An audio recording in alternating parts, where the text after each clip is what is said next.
People were unloading boxes from a truck. Who would have imagined that a person could have a replacement who does all the work for him? The guy was lifting weights in the gym. The balance of the card appeared on the phone screen. This replacement could do anything. The young man was sitting in a sun lounger on the beach. His dream came true. The boy took off his sunglasses and thought about how he had such a life. A giant dragon attacked the city. The main character fell to the ground and opened his mouth in fear. His house was almost completely destroyed. Dead monsters lay around, putting his weapon on his shoulder. The hunter asked his friend to collect all the corpses and thought about how hard he worked to get the most comfortable life. The monster hit the ground with its paw with force. The demon opened its mouth wide and screamed. The guy decided that it might seem stupid that he was doing everything possible just to eat and play for his own pleasure. The young man smiled nervously and assessed the size of the enemy. The monster's eyes lit up. The hunter frowned sternly and ordered everyone to attack. Realizing that he would never be alone, his squad charged at the monster. Two fighters jumped into the air above the enemy's head. The protagonist swung his sword. Red lightning flashed around him. The rest of his team held the demon down. Surrounded by his comrades, the boy delivered a crushing blow and thought about his special skill, cloning. A monitor was on in the dark room. A notebook was lying on the desk. There were bowls of food in the kitchen. The young man thought about how there were so many things in this life that he needed to do, but there were just as many things that he wanted to do. He was playing a computer game. The protagonist imagined himself sitting on a cliff and realized that he wanted to travel. The boy imagined clinking glasses with his friends and wanted to spend more time with them. The young man mentally took the hand of a girl and realized that he wanted to go on dates. A smile appeared on his face. He wondered why a person could only do one thing at a time and remembered that he always wanted to have two bodies. His clone appeared in front of him. His dream came true. People were walking along the busy streets. The bully smirked and said that he would definitely get a cool skill when he awakens. His comrade chuckled and said that he could use a skill that raises intelligence. Walking along the street, the boy found his life tiring. The protagonist looked away and wanted to get home as soon as possible. A crowd of people walked in front of him. He really wanted to have two bodies. The man brought the microphone to his mouth and asked for a moment of attention. The A-class hunter looked up and announced that he would be in charge of the 10th Portal Awakening program. Lightning enveloped the man's body. It turned out that this was a program launched by the government to help awaken abilities during which people must cross a portal. Waving his hand, Bonte hoped that the city's residents would successfully complete their awakening and suggested starting right now. The first group stepped forward and stood in line. Sangwoo raised his eyebrows and realized that his turn would soon come. Holding documents in her hands, the girl greeted him and clarified his number and group. The guy confirmed that he was number 7 in the 37th group. The woman brought a scanner to his hand to check his identity. She pointed to the portal with her hand and asked the candidate to enter it, having previously left all his equipment here.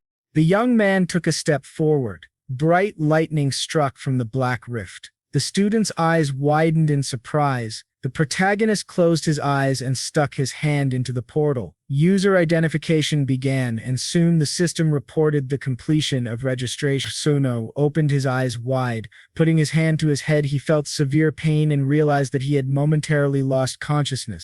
The people found themselves in a building with drones flying under the ceiling. The guy frowned in disappointment and noticed that he wasn't the only one who felt sick. The girl summoned a fire phoenix and was happy that she got such an amazing ability. People from different guilds immediately ran up to her to recruit her.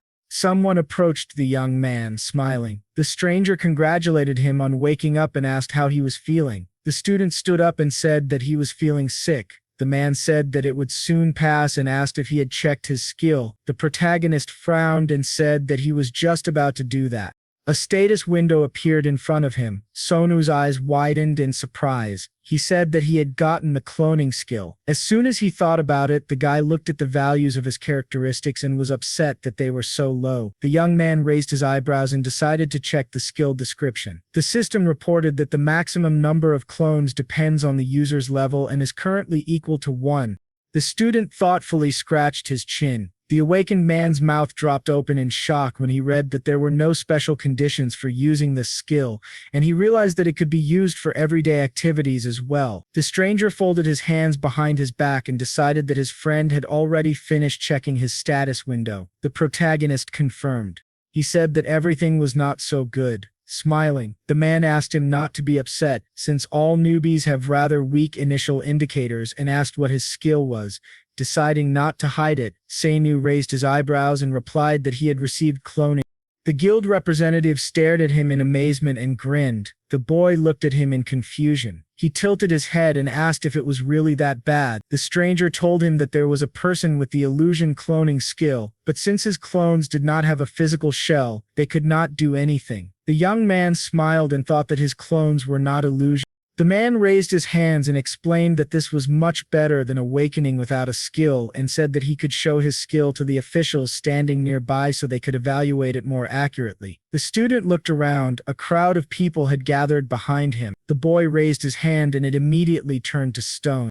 The representatives of the different guilds were watching him carefully. The awakened man frowned sadly. The protagonist asked where the exit was. The stranger smiled and explained that before leaving this place, he needed to undergo a final scan and register with the research team. People entered the capsule one by one. White smoke appeared around Sangwoo. The man sitting at the laptop confirmed his skill and said that the probability of manifesting one or more skills was 73%. The employee raised his eyebrows and said that he had registered the cloning skill and that the registration form had been sent to the ID bracelet. The handrails on the bus swung from side to side. The guy looked at his bracelet and thought that everything had ended faster than expected. A wave appeared on the small screen. The young man wondered what his new skill truly was. Clouds were floating above the city. The student entered the apartment and asked if his comrades had done a good job. There were several monitors on his computer desk. A battle was taking place on the screen. The awakened one sat down in a chair. He put his hands on the keyboard and decided to check something. An inventory and a description of the shield appeared on the screen, which the player did not like very much. The main character lay down on the bed and said that he did not care. Staring at the ceiling, Sangwoo thought about the fact that the popularity of games was falling anyway and decided to hope for the release of some new game. Putting his hands under his head, the guy remembered that he needed to pay for tuition and rent, and wished that someone else could get a job instead of him. The young man jumped out of bed and remembered his skill. He looked at the ID bracelet and decided to check its effect. The student stood in the center of the room. Waves of light energy appeared around him. An aura enveloped his body. The awakened one opened his eyes wide and used his skill. A blue haze flew out from his chest. The gamer opened his mouth in fear and screamed.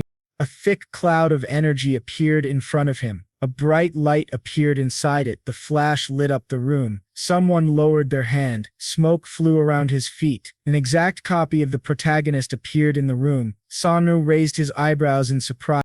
A white haze enveloped the double's naked body. He stood firmly on his feet. The guy raised his hand.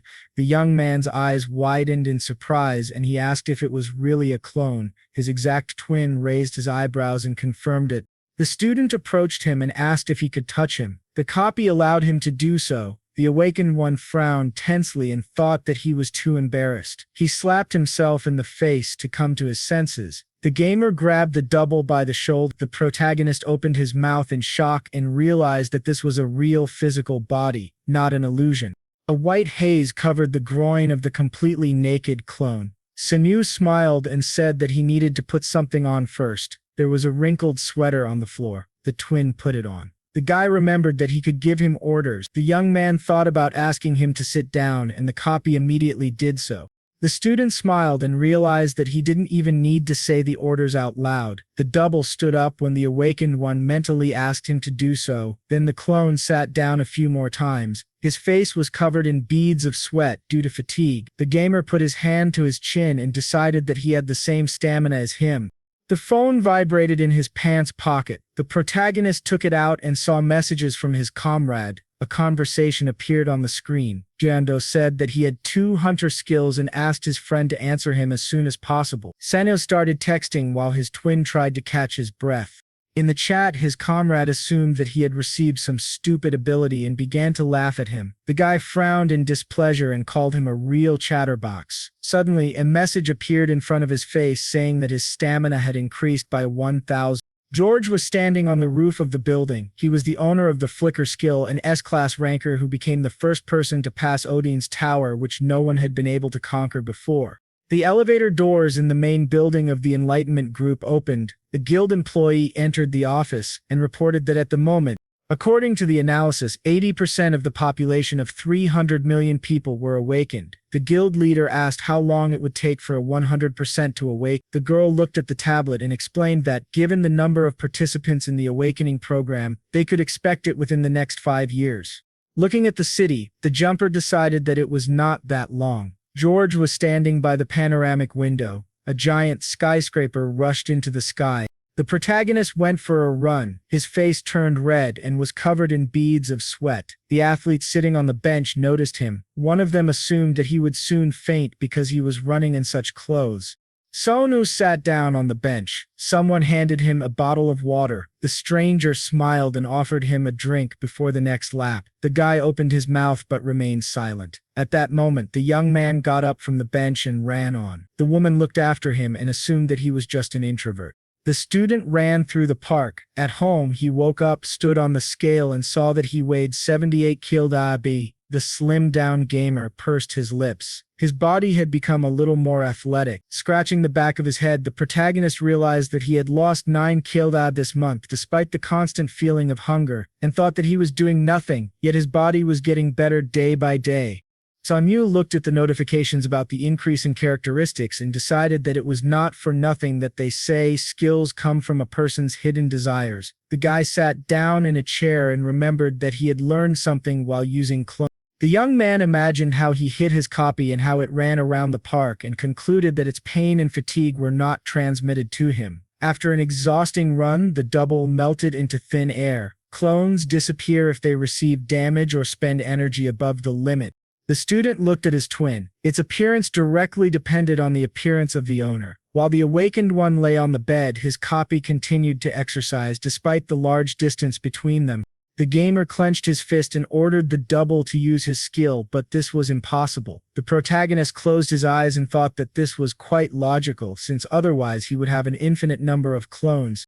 Some time ago, Sangwoo was sitting at the computer in complete darkness. The hunter's wiki appeared on the monitor. The boy raised his eyebrows and realized that he never thought this day would come. A search bar appeared on the main page. It turned out that there were normal and special stats, but most awakened ones only had normal ones, and the method to unlock special stats was still unknown, with a few exceptions. A status window appeared in front of the boy. His stats increased slightly. The student smiled and thought that he was able to raise his stats so quickly because the clone was training non-stop and doing everything possible to fulfill the order until he reached the limit.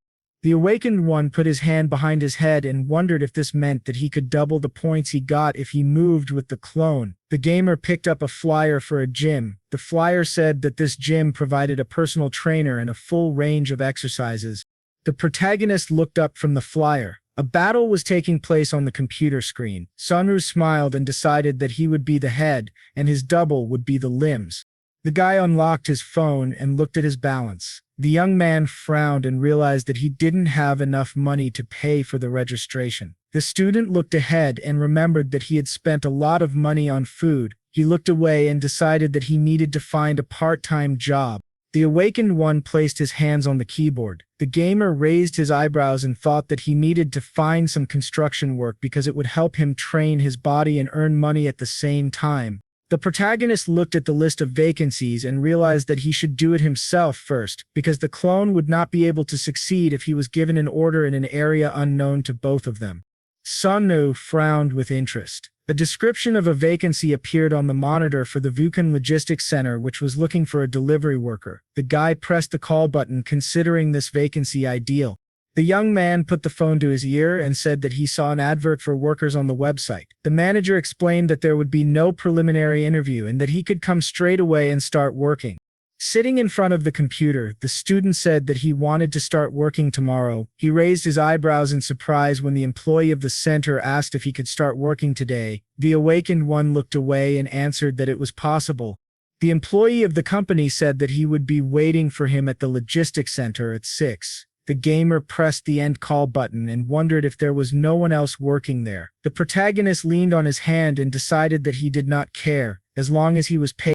The trucks left the center. Sangwoo put his hands in his pockets and assumed that this was the very place. His clone's face was hidden under a mask and a cap. The guy looked at him and decided that if he said this was his twin, something could go wrong. The young man raised his hand and asked his double to answer questions well and call himself Jundo while working. Scratching his head, the student thought that this building was too big and wondered where he should go.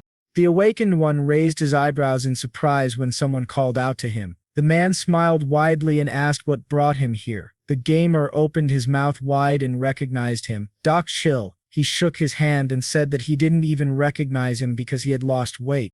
The protagonist thanked him and explained that he came here with a friend for a part-time job. The employee pointed at the building and said that he should go there since the office was located inside. Sangwoo scratched the back of his head and thanked him. The man said goodbye. The guy put his hands to his cheeks and thought that his nerves couldn't stand this. The young man looked through his fingers. The student asked if his copy was nervous. Number 1 looked at him and said no. The awakened one looked at his bracelet with confidence and remembered that he now had strength. The gamer went ahead and suggested that they finish their business quickly and go home to eat ramen. The exhausted protagonist lay down on the boxes and realized that he had been too confident in himself because the delivery work was too difficult. The clone took a large box. A loader was dragging the box to the car. The company employee was sorting out the cargo in the warehouse. Sangwoo raised his head with difficulty and wondered if these people really had any skill in dragging heavy things. Doc Chill extended his hands to help the double remove the box. The sweaty guy realized that he should not have come here because his copy was doing just fine on its own. There were trucks parked near the center. An hour-long break was announced. The guys were sitting by the wall of the building. The young man looked very tired. Someone handed him a can of soda. The man smiled and explained that he needed to replenish the fluids in his body. The student thanked him.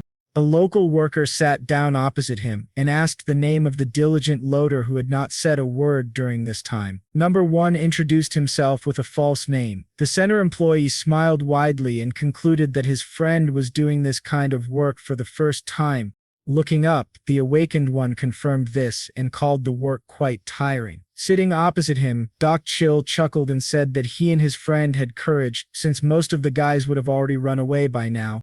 The gamer tensely pursed his lips and thought that he would have been among them too if not for the money. The man looked at him and asked where he studied. The protagonist answered that he studied at Yongguk University. The clone drank the soda in one gulp. The local worker called Yongguk a great school. Sangwoo replied that he could not say the same. Looking away, the center employee asked him not to be modest and explained that he would give anything for his daughter to go there. Smiling, the guy asked him not to worry about it and told him that he also didn't do very well in school, but still managed to get in. Doc Chill raised his eyebrows in surprise and asked how he managed to do it. The young man replied that he was able to get a couple of licenses and a special permit. The man happily raised his hand and said that this was a great option. Suddenly, he thoughtfully raised his fist to his chin.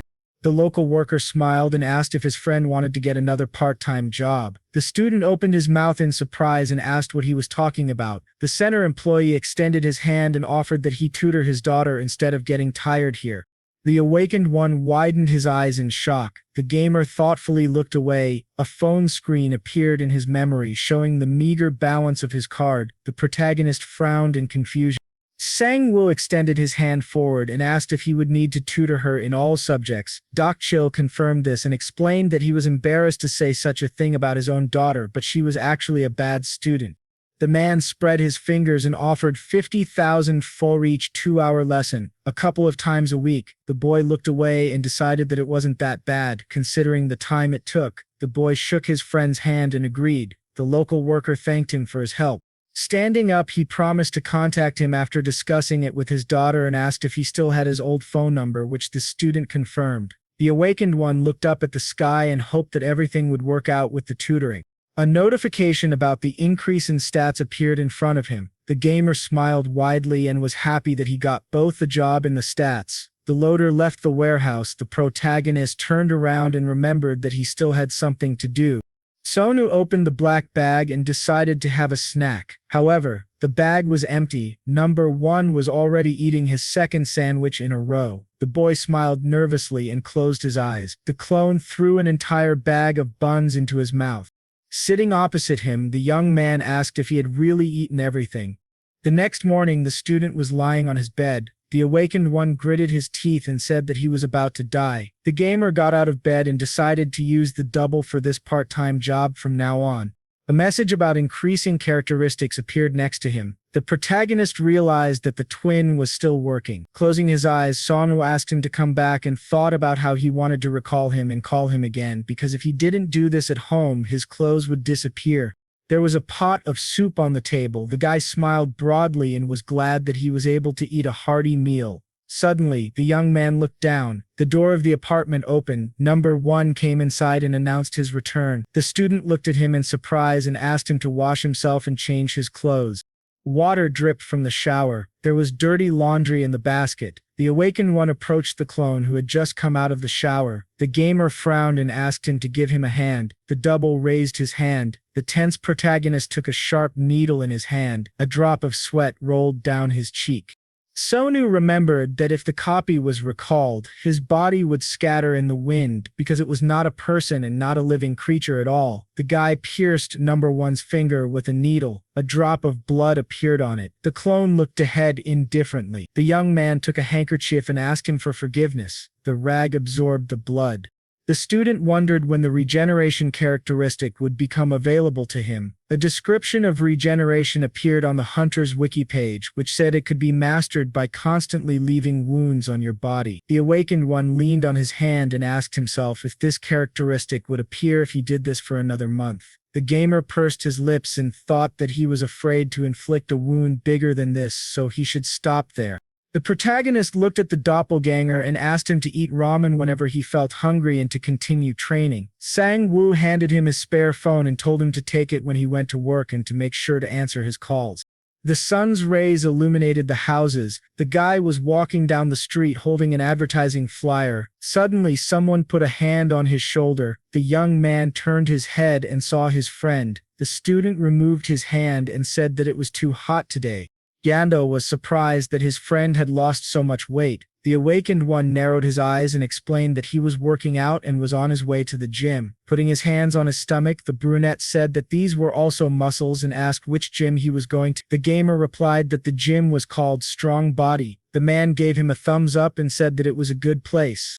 The protagonist raised an eyebrow and remarked that he didn't see anything special about it, except the price. The guy smiled broadly and said that the trainer there was a real beauty. The young man grabbed his friend by the shoulders and offered to go there together. Sunu realized that his friend didn't go there to exercise at all. Bright lamps illuminated the corridor. A pumped-up man was lifting dumbbells. Treadmills stood along the wall. An athlete was lifting a barbell. Someone was eating meat with chopsticks. The guys entered the gym, scratching the back of his head. A local employee apologized and greeted the guests. The hero said that they would like to register. The gym employees smiled and told them that they had discounts on the occasion of the opening, so if they took a subscription for 3 months, it would cost them only 160,000 kali. The guy raised his index finger and decided to take the membership. He asked if the trainer could check whether he was using each machine correctly. The man put his hands on the table, agreed to help him, and offered to assist with the payment. There were many different machines in the gym. The young man lifted the barbell with difficulty. The student stood up from the machine, and the local worker explained that this was how to do an incline bench press. He suggested that the student gradually increase the weight and speed up. An athlete lifted the barbell and screamed loudly. There were 4 50 kg plates on each side. The guys looked at the athlete in shock. The gym goer holding the dumbbell opened his mouth in surprise. The man working out on the treadmill widened his eyes in amazement. The strong man secured the barbell to the stand. Yando tensed his arm to show off his pumped-up muscles. The trainer approached him and assumed that he had been working out for a long time. The brunette replied that this was his first time. The gym employee put his hand on his chin and suggested that Jando had a power boost after awakening. He asked what his current level was. The guy replied that he had 2 units of power. The awakened guy raised his eyebrows in surprise and realized that the skill his friend had never talked about was power. A drop of sweat rolled down his cheek. The gamer wondered how strong other high-class hunters were if a simple power boost skill had such a serious effect. Sitting on the bench, the protagonist realized that it was not for nothing that everyone only talked about hunters. The phone in his pocket vibrated. Sammy picked up the phone and heard Doc Chill's voice. Holding the phone to his ear, the guy heard that his colleague had already talked about tutoring with his wife and daughter and wanted to know if he had time right now. The young man stood up and confirmed this. The man offered to meet him at their house to talk. The bright sun illuminated the city. Standing in the elevator, the student was upset that Giando had not registered even after that performance. The brunette pointed at himself and said that his friend would not be able to work out properly if he signed up for the gym. The awakened one asked him to admit that this didn't happen only because there was no cute trainer there today. The athlete looked down and confirmed this. The gamer put his hands in his pockets and decided that it would be even better this way because he would not have to worry about the clone. There was a sign with an apartment number on the door. The protagonist realized that this was the right address. Sunu put his ear to the door and heard disgruntled shouts. It turned out that no one knew the tutor was coming. Dakseol abruptly opened the door and said that he was going to work, so his daughter could tell the tutor herself if she didn't like something. The man looked back and opened his mouth in amazement. The guy who was hit with the door put his hand to his cheek. A young girl came out into the hallway. The schoolgirl's eyes widened in surprise. The young man put a rag to his head. An employee of the logistics center approached him and apologized for not noticing him. The student replied that everything was fine. Someone put a plate of sliced apples on the table. The woman smiled broadly and said that she did not recognize the boy. The awakened one explained that he had been playing sports recently and that they hadn't seen each other for a long time. The gamer removed the rag from his head. His knees trembled when the protagonist asked if she was his student. The girl blushed in embarrassment and confirmed it. Her parents smiled widely since their daughter had been complaining about tutoring just a few seconds ago. Sangwoo introduced himself and asked if she really wanted to go to Jeong's university. Looking away, the girl confirmed it and thought to herself that she was embarrassed because he had probably heard her screams. The guy smiled and said that he wanted to see her grades before classes started. The schoolgirl's mouth opened in fear. The boy nervously pursed his lips. As he picked up the report card, the penultimate column showed that the student had a rather low rating. She covered her face with her hands in shame. Dakseol carefully picked up his jacket. The man ran to the exit and shouted that he had to go to work. His wife called him a traitor. The student looked up. The girl looked sadly at the floor. The awakened one smiled and said that everything was fine and that he didn't have good SAT scores either. The girl clasped her hands and asked if that was true. Looking at her, the gamer offered to do everything possible to help her get in, and they decided to discuss the class schedule. White clouds floated above the buildings. The protagonist returned to the apartment and thought that they had a long way to go. Some time ago, Sonru poked his finger at the schoolgirl's notebook. The student began to write something diligently. The guy hung the sweater on a hanger and was glad that she was not as hopeless as expected. The young man went to the computer and decided that number one had probably already gone to work. The student raised an eyebrow and remembered that he had given him a spare phone, but if the number of clones increased in the future, he would need to buy another one. Sitting down in his chair, the awakened opened the Hunter Wiki to search for skills similar to his own. The screen showed many items being sold. The gamer flinched in shock when he saw that the familiar skill was selling for 100 million. Tears welled up in his eyes because the teleportation skill scroll was selling for 400 million.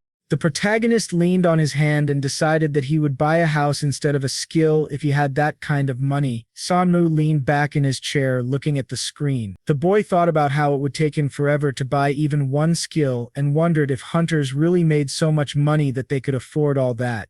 The young man picked up his phone and saw that his balance was only 200,000. The student lay down on his bed and sighed heavily. The awakened placed his hands under his head and asked himself if he should become a hunter. The gamer opened the news feed on his phone to find information about hunters. He got out of bed. The protagonist frowned tensely and thought that he could not waste such a great skill on slave work. Sangwoo grabbed his sweater, put it on, and decided to try to become a hunter. The system reported the unlocking of the vitality skill. Demons came forward. In the year 2000, portals began to appear all over the earth. At the same time, an army of the undead pursued strong monsters. Because of this incident, later called the Great Catastrophe, more than half of the world's population died. The living dead leaned on his sword. At the same moment when the catastrophe began, Super people with special abilities began to appear. The Awakens stood in the shadows with them on the front lines. Humanity barely managed to win this war. A man took a crystal out of the monster's body. Now a profession for hunting the remaining monsters had appeared. These specialists began to be called hunters. The young man was watching a video on his phone. The lecturer explained that if he passed the test, he could get a state license and legally kill monsters. He put in his earphones at the moment when the teacher suggested analyzing several subtleties that would help in passing the test. The awakened man opened his mouth in surprise. Standing in front of him was a tall building that housed the Hunter Center. The gamer stretched his shoulder and thought that, due to the recently unlocked vitality skill, even a couple of hours of sleep was enough for him to feel alert. The protagonist entered the building. The arms dealer was showing a buyer a sword. Another man was assembling firearms. The stranger's face was hidden by a hat with a long brim. Sanu's eyes widened in amazement. People were walking around the building, but the guy concluded that only a few were actually there to take the test. A girl raised her hand and announced that registration for the exam to obtain a hunter's license, which would take place in the basement, would end in 20 minutes. The young man lowered his head and realized that he was very nervous. There was a sign next to the door that read exam room. The student walked in and apologized. There were many people sitting in the lecture hall, and they all stared at the awakened one. The gamer trembled and wondered why there were so many of them. A bully smirked and laughed at him along with his comrade. A man in a military uniform entered the room and put his hand on the table. Looking up, Mien greeted those present and announced that he would be their examiner. Frowning, the man explained that the licensing exam consisted of a written part, a practical test, and an aptitude test. He warned that anyone caught cheating would be disqualified without the right to retake the exam, and asked if everyone understood. The hunter looked at the lecture hall from under his brows and said, "We do not forgive cheaters?" The bully opened his mouth in amazement. The protagonist frowned tensely and felt a strong pressure. The soldier standing behind the lectern announced the start of the exam. A white car was driving along the road. A stranger said they would transfer everything by the end of the month. Shouts were heard through the earphone. Sitting behind the wheel, a man asked his boss to wait and said that he had been working in this field for several days. He closed his eyes, listening to the shouting of his superiors. The CEO of JM smiled and thought that this could drive a person crazy. The agent raised his eyebrows and said that money does not come easily but flows away like sand through your fingers. The watch on his hand showed 7:45. The man concluded that the hunter exam should be over soon. The car was driving along a long bridge. A message appeared on the identification bracelet, congratulating him on receiving F-class hunter status. The protagonist looked at it in confusion. Sony scratched the back of his head and thought that passing the exam was as easy as getting a driver's license. At first, the guy sat at the table. The questions in the written stage were very simple. You just needed to remember a couple of things. Then the guy went to the shooting range and picked up a gun. Before the practical test, they were given a lot of time to prepare, and the target was hanging quite close. Then they sat at the table with Miman. The aptitude test turned out to be a moral conversation, like something from elementary school. Looking down, the young man thought about how this job involves risking your life and using weapons, and he wondered if it was normal for the entry threshold to be so low. The student turned around. The rays of the setting sun illuminated the building. The awakened one decided that the government seemed to want everyone to become hunters. The protagonist closed his eyes and told himself that he shouldn't worry about it. On the street, people in black suits approached the new hunters. They handed out business cards to everyone who had just passed the exam. One of them held coffee in his hand and chatted pleasantly with a hunter. Sanu raised his eyebrows and assumed that they were representatives from guilds trying to recruit them. Someone handed him a business card and congratulated him on passing the license exam. The boy took the card and saw the name of Agent JM. Junmo smiled and offered to cooperate, promising to give him the best deals when buying or finding items for hunting. The young man scratched his head and thanked him. Suddenly, a message appeared in front of him. The student's eyes widened in surprise when he saw that his cloning skill level had increased and that he had another clone available. When the man started saying something about the agency, the awakened one ran away and promised to contact him later. The CEO burst into tears and asked him not to forget about it. In the evenings, lights were on in the windows of the house. The hunter covered his face with his hand and left. Number 1 stood in front of him. The protagonist decided that nothing could be better than cloning. Another double appeared from the smoke. The copies looked at each other. Sangwoo said that he was looking forward to working together. The guy showed the twins a business card and said that they were now ready to become hunters. Junmo threw the business cards onto the car seat and realized that he had given out almost all of them. The man straightened his tie and hoped that they would contact him. He looked out the window at the official representative office of Korea's leading guild towered over the city. Documents lay on the table. The employee took a sip from his mug and said that his colleague only needed to settle the amount according to what was written in the documents. The CEO of JM took them in his hands and said that he understood everything. Suddenly, he raised an eyebrow in surprise. The documents in his hands contained the total prices for different monsters. The agent, carefully studying the documents, noticed that the amount looked rather suspicious. Troll blood should cost much more. Sitting in a chair, his colleague called him over. The employee grinned and remembered that his comrade had long wanted to join the guild, which meant he should start thinking for himself. Junmo's eyes widened in surprise. The man put the mug on the table and asked, "What will we be left with if we follow all the rules?" The employee put his hand on his colleague's shoulder and asked him not to interfere in the internal affairs of the guild. The CEO of JM tensely clutched the documents in his hand. Sitting in the car, he thought that he would have kept quiet if he had known how hard it would be for him. The phone rang in the inside pocket of his jacket. The agent stuck his hand in to take it out. Junmo put the phone to his ear. The protagonist introduced himself and said that he would like to clarify a few things. There were many signs on the buildings. The man entered a cafe. Sangwoo, who was sitting at the table, called him over.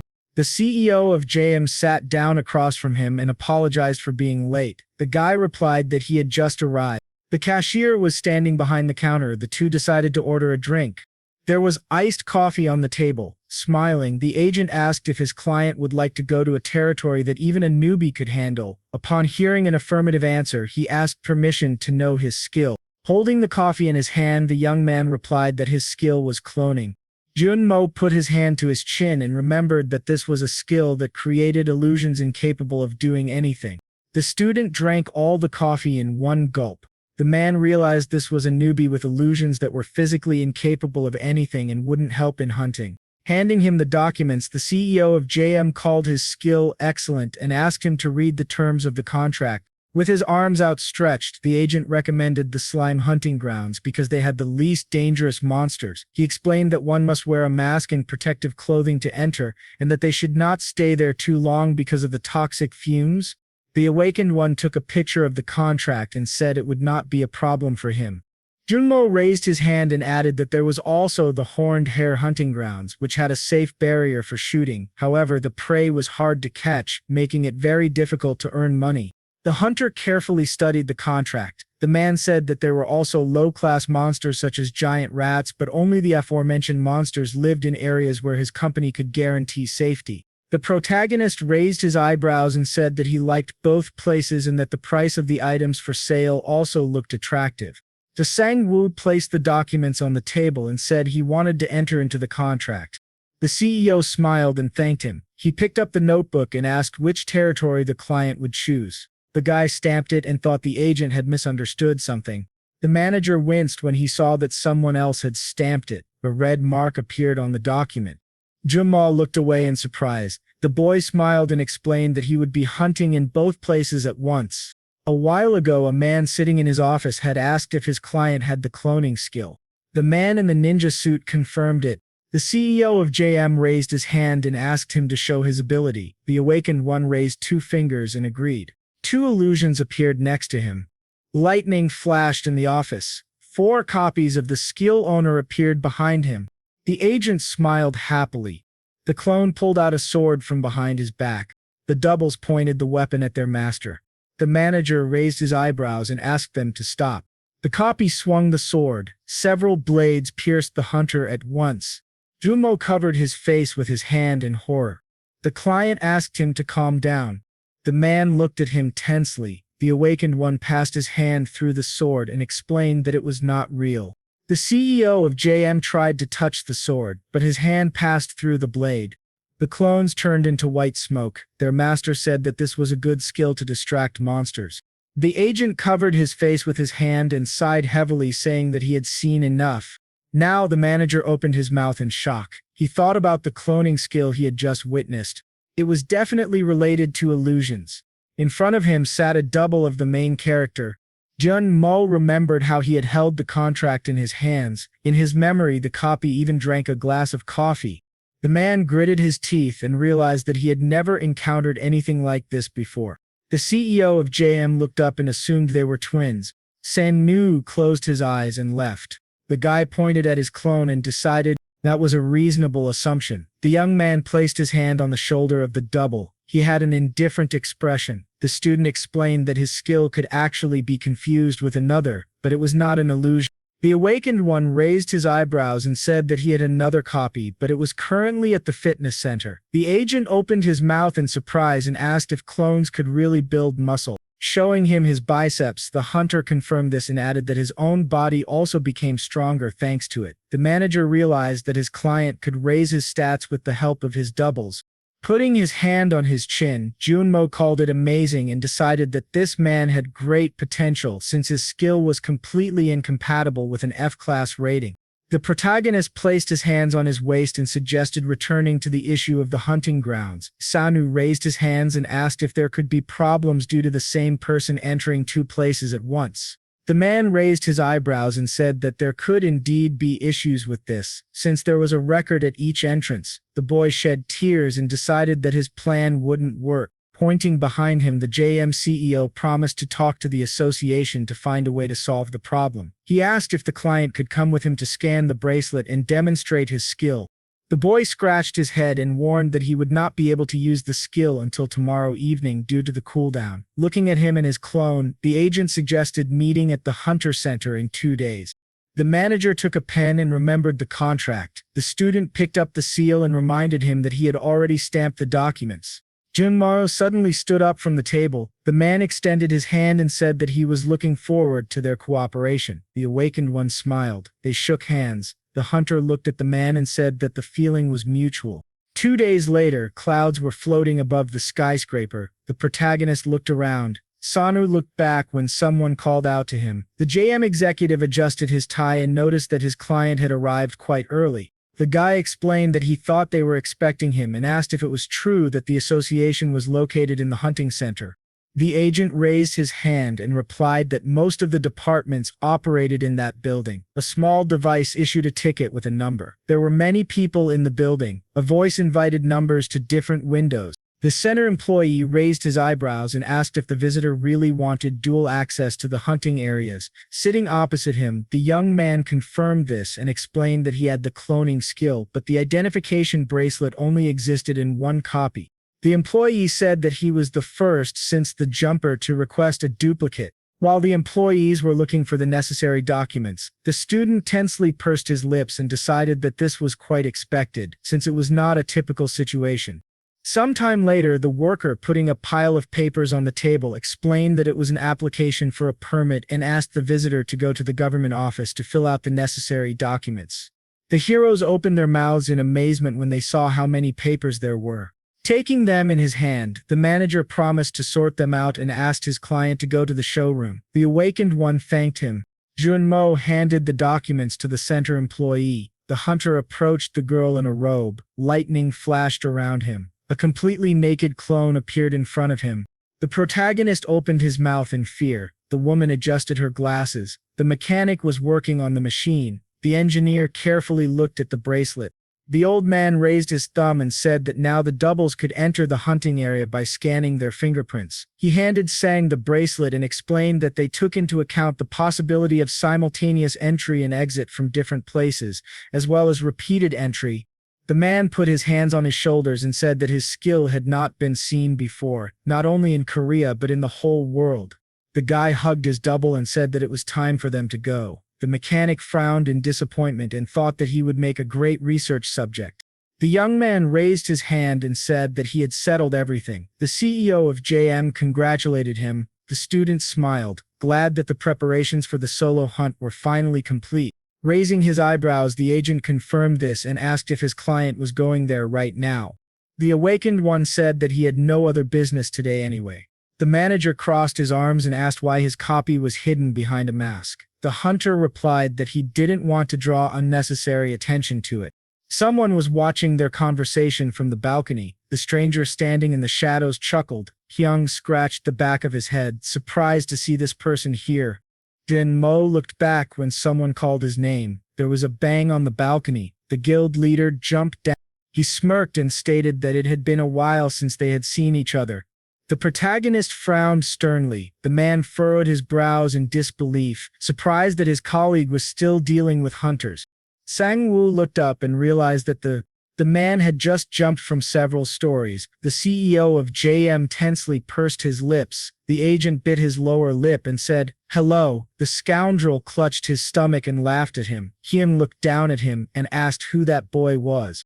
The manager frowned and replied that he was a hunter affiliated with their company. The guild leader raised his eyebrows. The man looked at the boy wearing a hoodie with a large inscription and said that everything was clear to him. He looked down appraisingly. The boy was wearing simple black pants and sneakers. The student looked away in displeasure when the villain suggested that he was only 5th class. He uncovered his face with his hand and decided that his colleague who used to work with C and B-class hunters had completely gone crazy. The guild leader opened his mouth wide and laughed because he couldn't believe that his comrade was supervising an F-class person, and in such an awful hoodie. Junmo's eyes widened in anger. The awakened one placed a hand on his shoulder, a smile shining on his face. The man wiped away a tear. He loomed over the hunter like a menacing shadow and noticed that he apparently had something to say. The protagonist closed his eyes and grinned. Sangwoo rubbed his nose and said that he was very honored to meet the head of the guild, which is considered the first in the country. The villain put his hand to his chin and was glad that there was at least some common sense in his words. The boy covered his face with his hand and declared that his guild was the first in dungeon monopoly and hunting area bans. Hyung looked up. A malicious grin appeared on his face when the boy said that he couldn't believe he was receiving praise from the guild leader who had the highest payout ratio in his favor. The student smiled widely and declared that he didn't even know what to do now. The man scratched the back of his head and called him quite brave. His eyes sparkled.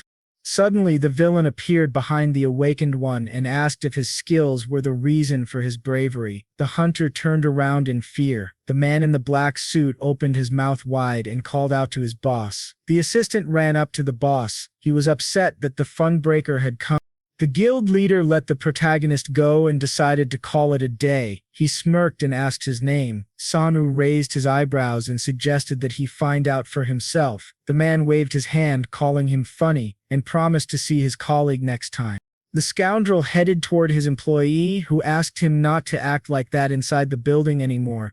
The heroes were sitting in the car. Jun Mo smiled awkwardly and thanked his friend for his actions. The guy leaned on his hand and explained that he couldn't just stand there and watch. From the driver's seat, the man asked if he knew about his relationship with the Hyam Guild. The young man raised his hand and said that he found out about it while researching the agency.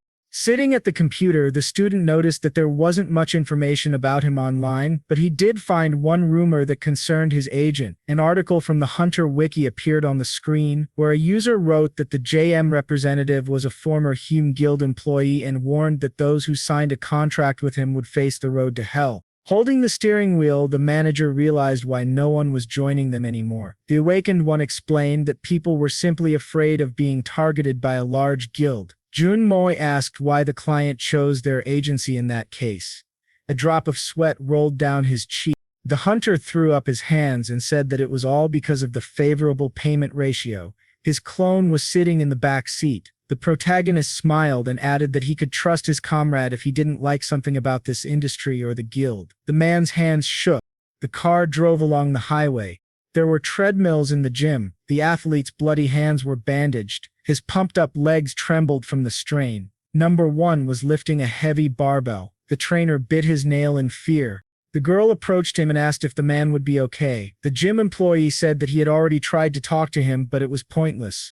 The clone stopped when the notification sounded. The double put the barbell on the rack. He picked up the phone. The owner asked him to finish the workout and wait for him at the entrance to the gym. The copy drank a bottle of water in one gulp. The woman put her hand to her chest and noticed that the visitor had finally finished. Her colleague was happy with the news. Slugs were crawling on the ground. They were crawling along the walls and ceiling of a deep cave. Suddenly, something hit a slug. The man was holding a large sledgehammer in his hand. The awakened one pointed a device, similar to a vacuum cleaner, at the slime. The capsule behind him was almost full. The hunter came out of the portal. The protagonist took off his gas mask and sighed heavily. Junmo approached him and asked how he was doing. Sano replied that it was very difficult to breathe with the mask on.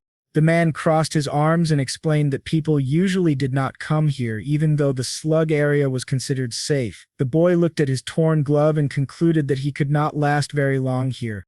The young man looked around. The JM executive explained that they could hunt here until the container was full and then simply replace it in the locker. But even a person with great endurance could not last more than 6 hours here. The agent scratched his chin and said that it was possible to stay longer if he purchased a good gas mask and higher class equipment. The student frowned and said that he could hardly last even 2 hours here, let alone 6. The awakened one pointed to his clone and offered him to do it. A gas mask flew into number 2's face. The double tied the laces on his boots. He pulled on rubber gloves. The hunter clenched his fist and wished him luck. As the copy went after the slugs, the protagonist turned his head and decided to head to the field with the rabbits. Sangwoo turned around to call number 1, but he was not there. The boy pouted and remembered that he forgot to pick him up from the gym. The twin was waiting patiently at the entrance to the gym. The clone raised his eyebrows. A white car stopped on the side of the road. The boy looked out the window and asked him to get in. The sun was almost setting. The student winced when Junmo asked why his client called the doppelgangers by numbers. The awakened one smiled and explained that they all looked the same, so giving them interesting names would be confusing. The man raised his eyebrows and agreed that names were not that important when it came to regular copies. The hunter frowned tensely and remembered that pistols were used to hunt horned hares, and the JM CEO confirmed this. The protagonist pouted and asked if he didn't need to prepare some equipment in that case. The agent looked away and said that he didn't need to worry about that. He explained that he could use his own gun or rent the necessary items at the hunting grounds. The manager presented a bunch of different weapons and added that his client would have to get his own equipment because the rented items could only be used at the hunting grounds. Suddenly, Sanu opened his mouth in surprise and asked what that sound was. Junmo smiled and said that they had arrived. There was a military base at the Yugonsen grounds. Soldiers were guarding the outer walls. The traffic controller was waving red batons. The guy got out of the car and remarked that this place was nothing like the slug's territory. The man pointed forward and explained that this was the famous Yugon's territory where the first monster breakthrough occurred. The young man scratched his chin and thought about what he had heard before. The monsters burst out of a rift in the sky. Usually the portals did not allow monsters to leave, which is why most of the hunting took place inside. The demon pounced on the man with the machine gun. In some cases, they managed to pass through the barrier and destroy the surrounding area. Waves of bright energy swept around the rift. This is what is called a monster breakthrough. Standing by the car, the CEO of JM explained that 5 years had passed and most of the high-ranking monsters had been defeated, but there were still effing rank monsters in the territory, so this place was revered by hunters. The student opened his mouth in amazement and asked if no one complained about this noise. The heroes entered the building. There were many people inside. The agent pointed to the gunsmith and said that everything you need can be rented here. A box of ammunition fell on the table. The base employee picked up a rifle and said that with night vision goggles, earplugs, and bullets, it would cost 700,000. Clutching a credit card, the awakened decided that this was a bit much. Waving his hand, Jun Mo explained that most of it was for the bullets, which would pay for themselves if they successfully hunted rabbits. He added that the price for one horn was comparable to a bucket of tears. As they went up the escalator, the man said that their place was on the 3rd floor of Building F. The hunter asked if the area was divided into zones even inside. The CEO looked back and said that they had arrived. He covered his ears with his fingers when a loud gunshot rang out. People were sitting on the edge of the building firing rifles. A stranger smoked cigarettes and complained about constantly missing. Another awakened held a dead rabbit in his hands. There were several carcasses in a black bag. The protagonist raised his eyebrows in surprise. The agent pointed to his place. The manager squatted down and asked if his client was sure of his shooting skills. Sangwoo pulled out a rifle and smugly confirmed it. The guy looked at the gun and said that he had only missed 3 times during the license exam. Jong-mo remembered that the targets there were quite close. The young man closed his eyes and said that he even felt a little sorry for the horned rabbits. The student put on earplugs. The awakened took aim and said that they would not be able to escape his eagle gaze. The man clenched his fist and was glad that everyone here had earplugs. The hunter took aim at the animal. He opened his mouth wide and shouted that he had found one. It seemed that the hare was looking straight at the sight. The protagonist slowly pulled the trigger. The cartridge case flew into the air. The hunt began. 3 hours later, night had fallen, but gunshots were still ringing out at the military base. Sangwoo covered his face with his hands. The boy lowered his head and realized that he hadn't hit the target even once. The young man threw his head back and declared that it didn't make sense. At that moment, the scope was pointing right at the rabbit's head. The animal raised its ears when the gunshot rang out. The animal immediately ran away. The student closed his eyes and was upset that they were so fast. Not long before, the CEO of JM approached him and said that it was time for him to go. Looking at the night sky, the awakened one realized that he hadn't even recouped the cost of the bullets and decided that he'd had enough for today. Number 1 looked back when the owner called out to him, sitting in a chair. The hunter asked him to shoot rabbits with a gun, take their bodies with a harpoon, and send him a message with the number 1 if he succeeded. The protagonist looked down in disappointment. Inside, heavily, the floodlights illuminated only a small part of the area. Sangwoo decided to go home. Lying in bed, the guy looked at his status window. The young man put his hands on his chest and was glad that number 2 was doing a great job dealing with the slugs. The student raised his eyebrows and noticed that his stats continued to rise in the memory. Young approached him from behind and smirked. The awakened one closed his eyes and thought that he still had a long way to go. The hunter covered his mouth with his hand and yawned. In his mind, the horned rabbit showed him the middle finger. The protagonist decided that catching these monsters unexpectedly turned out to be a complete failure for him. He stared at the ceiling. Sangwoo closed his eyes and hoped that number 1 would catch at least 1 hare. The screen of the phone lying next to his pillow lit up. Many messages appeared on it. The phone vibrated because the clone was sending many messages with the number 1. Clouds floated above the city. There were many signs on the walls of the building. Jun-mo looked out the window. The phone in his pants pocket vibrated. The man picked it up and said hello. Holding the phone to his ear, the CEO heard someone ask if this was the agency Hunter Sangwoo belonged to. The agent frowned and confirmed it. The manager of the slime territory asked him to come over right away and stop his client. The manager's eyes widened in shock when he learned that the clone had been hunting for 24 hours. Jun-mo grabbed his jacket and said that he would come as soon as he could. The guy got up from his bed and said that he had had a really good nap. The young man looked at his phone and noticed the messages, thinking that his double had run out of bullets. Sitting in the lotus position, the student read the messages. The awakened one's eyes widened in shock and asked why there were so many of them. The hunter's mouth dropped open in amazement. The man entered the slime territory and raised his eyebrows in confusion. There were many vials of red liquid on the floor. The CEO of Jam put his hand to his chin and wondered if the double had filled all the tanks in just one day. The men in hazmat suits ran up to their colleague. Blood began to flow from the holes in his gas mask. The agent immediately put the phone to his ear. The protagonist picked up the phone and asked what had happened, smiling widely. The manager reported that his copy had filled all the slime storage facilities in 24 hours and asked him to call number 2 back, as they were going to call in the cleaners. Sangwoo smiled awkwardly and asked if he could send the cleaners to Yu-gain as well. There were dead rabbit bodies on the floor. The shocked men surrounded the pile of corpses. The guy said that it was already difficult to get through. The stranger crossed his arms over his chest and said that he couldn't even count them. Someone was filming the rabbits on a camera.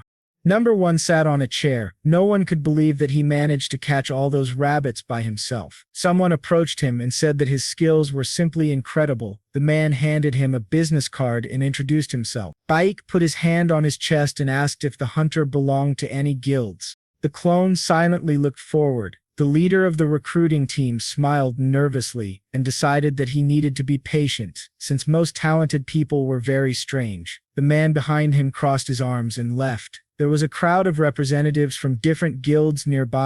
One of them explained that this man was not going to talk to anyone at all. The Brown Bear Guild member opened his mouth in surprise. The men began to curse. At this time, the young man placed a container next to his double.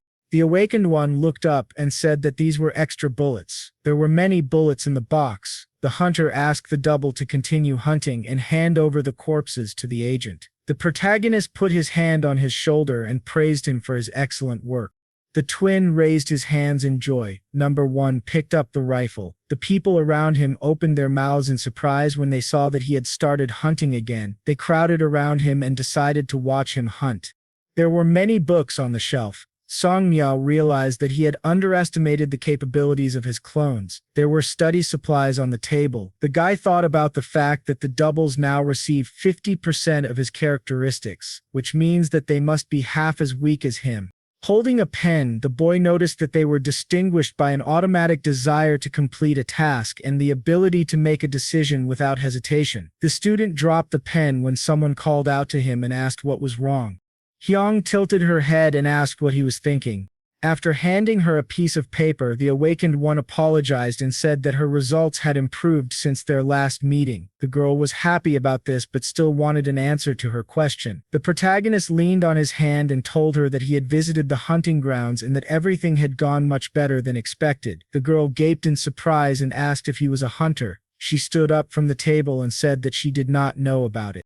The schoolgirl picked up the phone and asked if her teacher knew the hunter that everyone was talking about on the internet. Sanu asked who exactly she was talking about. The boy choked when the student showed him a video of the god of shooting, the eagle Jensen. The boy's eyes widened in surprise, and he asked who they were talking about. The video showed a pile of corpses. Hai said that everyone on the internet was going crazy because of it, and that this person had already killed over 200 rabbits by the time the video was recorded, which was enough to set a new record. People were filming number one on their phones, but the clone didn't say a word when they tried to ask him questions. The double pulled on his cap and only said Eagle Eye Jensen. The people around him decided that this was his nickname.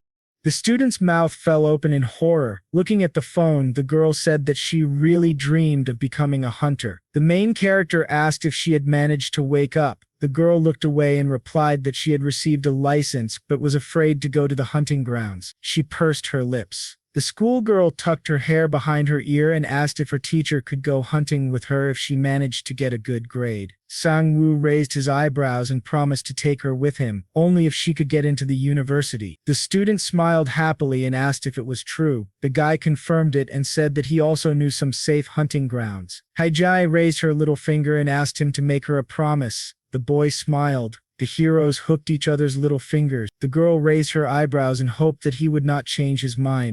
A gust of wind lifted the curtains. The student asked her friend to continue in the same spirit, and then she would definitely be able to get into Jungkook. After a while, someone opened the door. His mother turned around and opened her mouth wide. Sangwoo smiled and said that the lesson was already over. I was eavesdropping behind the door and heard the protagonist calling her talented and saying that there was nothing to worry about. Sangwoo turned around and said that he would come on Monday. Hang was sweating profusely from excitement. She immediately jumped on the bed, mentally exclaiming that they would have another meeting.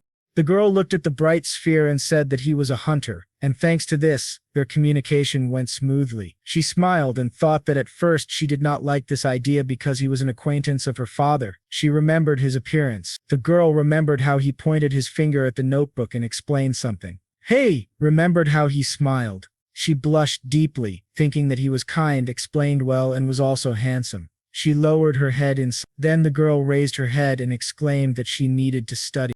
After a while, night fell. The protagonist entered the shelter and wondered if they had finished collecting corpses. Director Junmo opened his mouth wide when he saw the protagonist. The protagonist approached them and asked if they were here too. Junmo raised his hand and asked him where he had been, since he was supposed to be checking on the gathering, and the protagonist replied that he had been tutoring. A man picked up a monster carcass, and Junmo said that he had called the gathering team to many hunting grounds many times before. The workers were putting the monster carcasses into boxes, and Junmo said that this was the first time he had called so many people to gather horned rabbits. Indeed, there were many workers standing there, namely 352 people. Junmo crossed his arms and asked if Sangwoo had checked the settlement he had sent, and the young man picked up his phone and said that he had turned off notifications, so he hadn't seen it yet. He looked and saw that he had received over 30 million won from the agency. He opened his mouth wide and screamed. The protagonist smiled and asked if it was really supposed to be that much. Junmo widened his eyes and said that his hunting skills were above F class, so he changed the calculation to 83%, which is equivalent to E class. The protagonist put his hand to his head and thanked him. Suddenly, a man opened his mouth and called out to them. They all turned around. The man pointed his finger at him and asked if he was the manager of that worm. He pointed his finger at the clone of the protagonist. Junmo stood in front of him and asked the man who he was. The man frowned and said that he was a hunter whose prey was stolen. He looked at the machine gun and said that all the horned rabbits he aimed at were killed by him, so today's hunt was a complete failure. He grabbed his shoulder and said that he thought they should compensate him for his expenses. A drop of sweat rolled down Junmo's cheek. He put his hand on his chin and told the protagonist that they seemed to have chosen the wrong spot. The protagonist said that he didn't know there were people like that. He put his hand on his chin. The protagonist thought about it, looked at him, and said that he had an idea. The man frowned and wondered with displeasure what they were whispering about. He extended his hand and said that he had a conscience and therefore he only wanted 10% of the profits. The protagonist's mouth opened wide. The stranger frowned and asked why he was laughing. Sangwoo put his hand on his clone's shoulder and said that the guy wouldn't be coming for a few days. He then pointed to the side and told Mr. Junmo that they needed to go, but the man started yelling angrily. They passed him and the protagonist asked why they didn't go sit at the coffee shop on the corner. The stranger grinned terribly in anger. He raised his hand and shouted for Sangwoo not to ignore him. The protagonist frowned and number one's eyes lit up. His fist was right in the clone's face. The man punched the protagonist's clone. The clone flew back from the punch, hit several boxes like a ball, and eventually slammed into the wall and stopped. Blood started coming out of number one's mouth.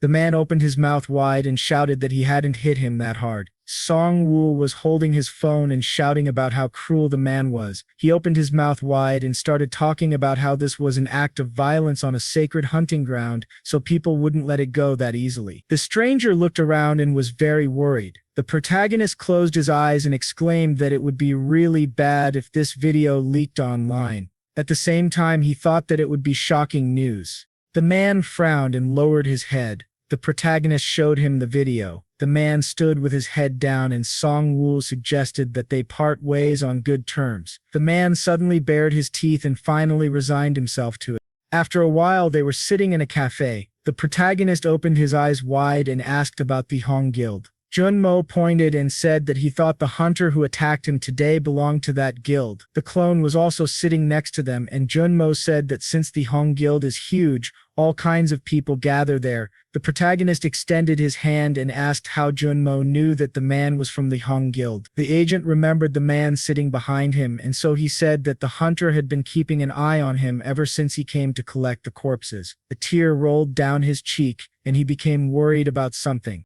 The protagonist frowned and said that he understood that they might want revenge.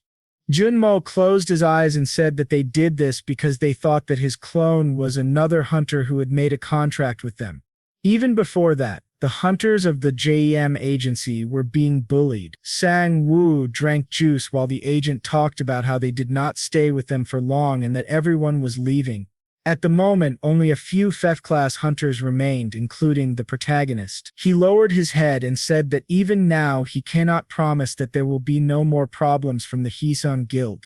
The protagonist handed over a glass and asked not to force him to change his mind because he already knew everything but still joined, so Junmo did not need to worry. A drop of sweat rolled down the man's cheek. Sangwoo widened his eyes and said that he would not let them get away with this. Then the protagonist smiled and said that he had a plan to become stronger in a short time. He raised his hands and began to talk. Junmo looked at him in surprise. They continued to sit at the table and discussed the plan.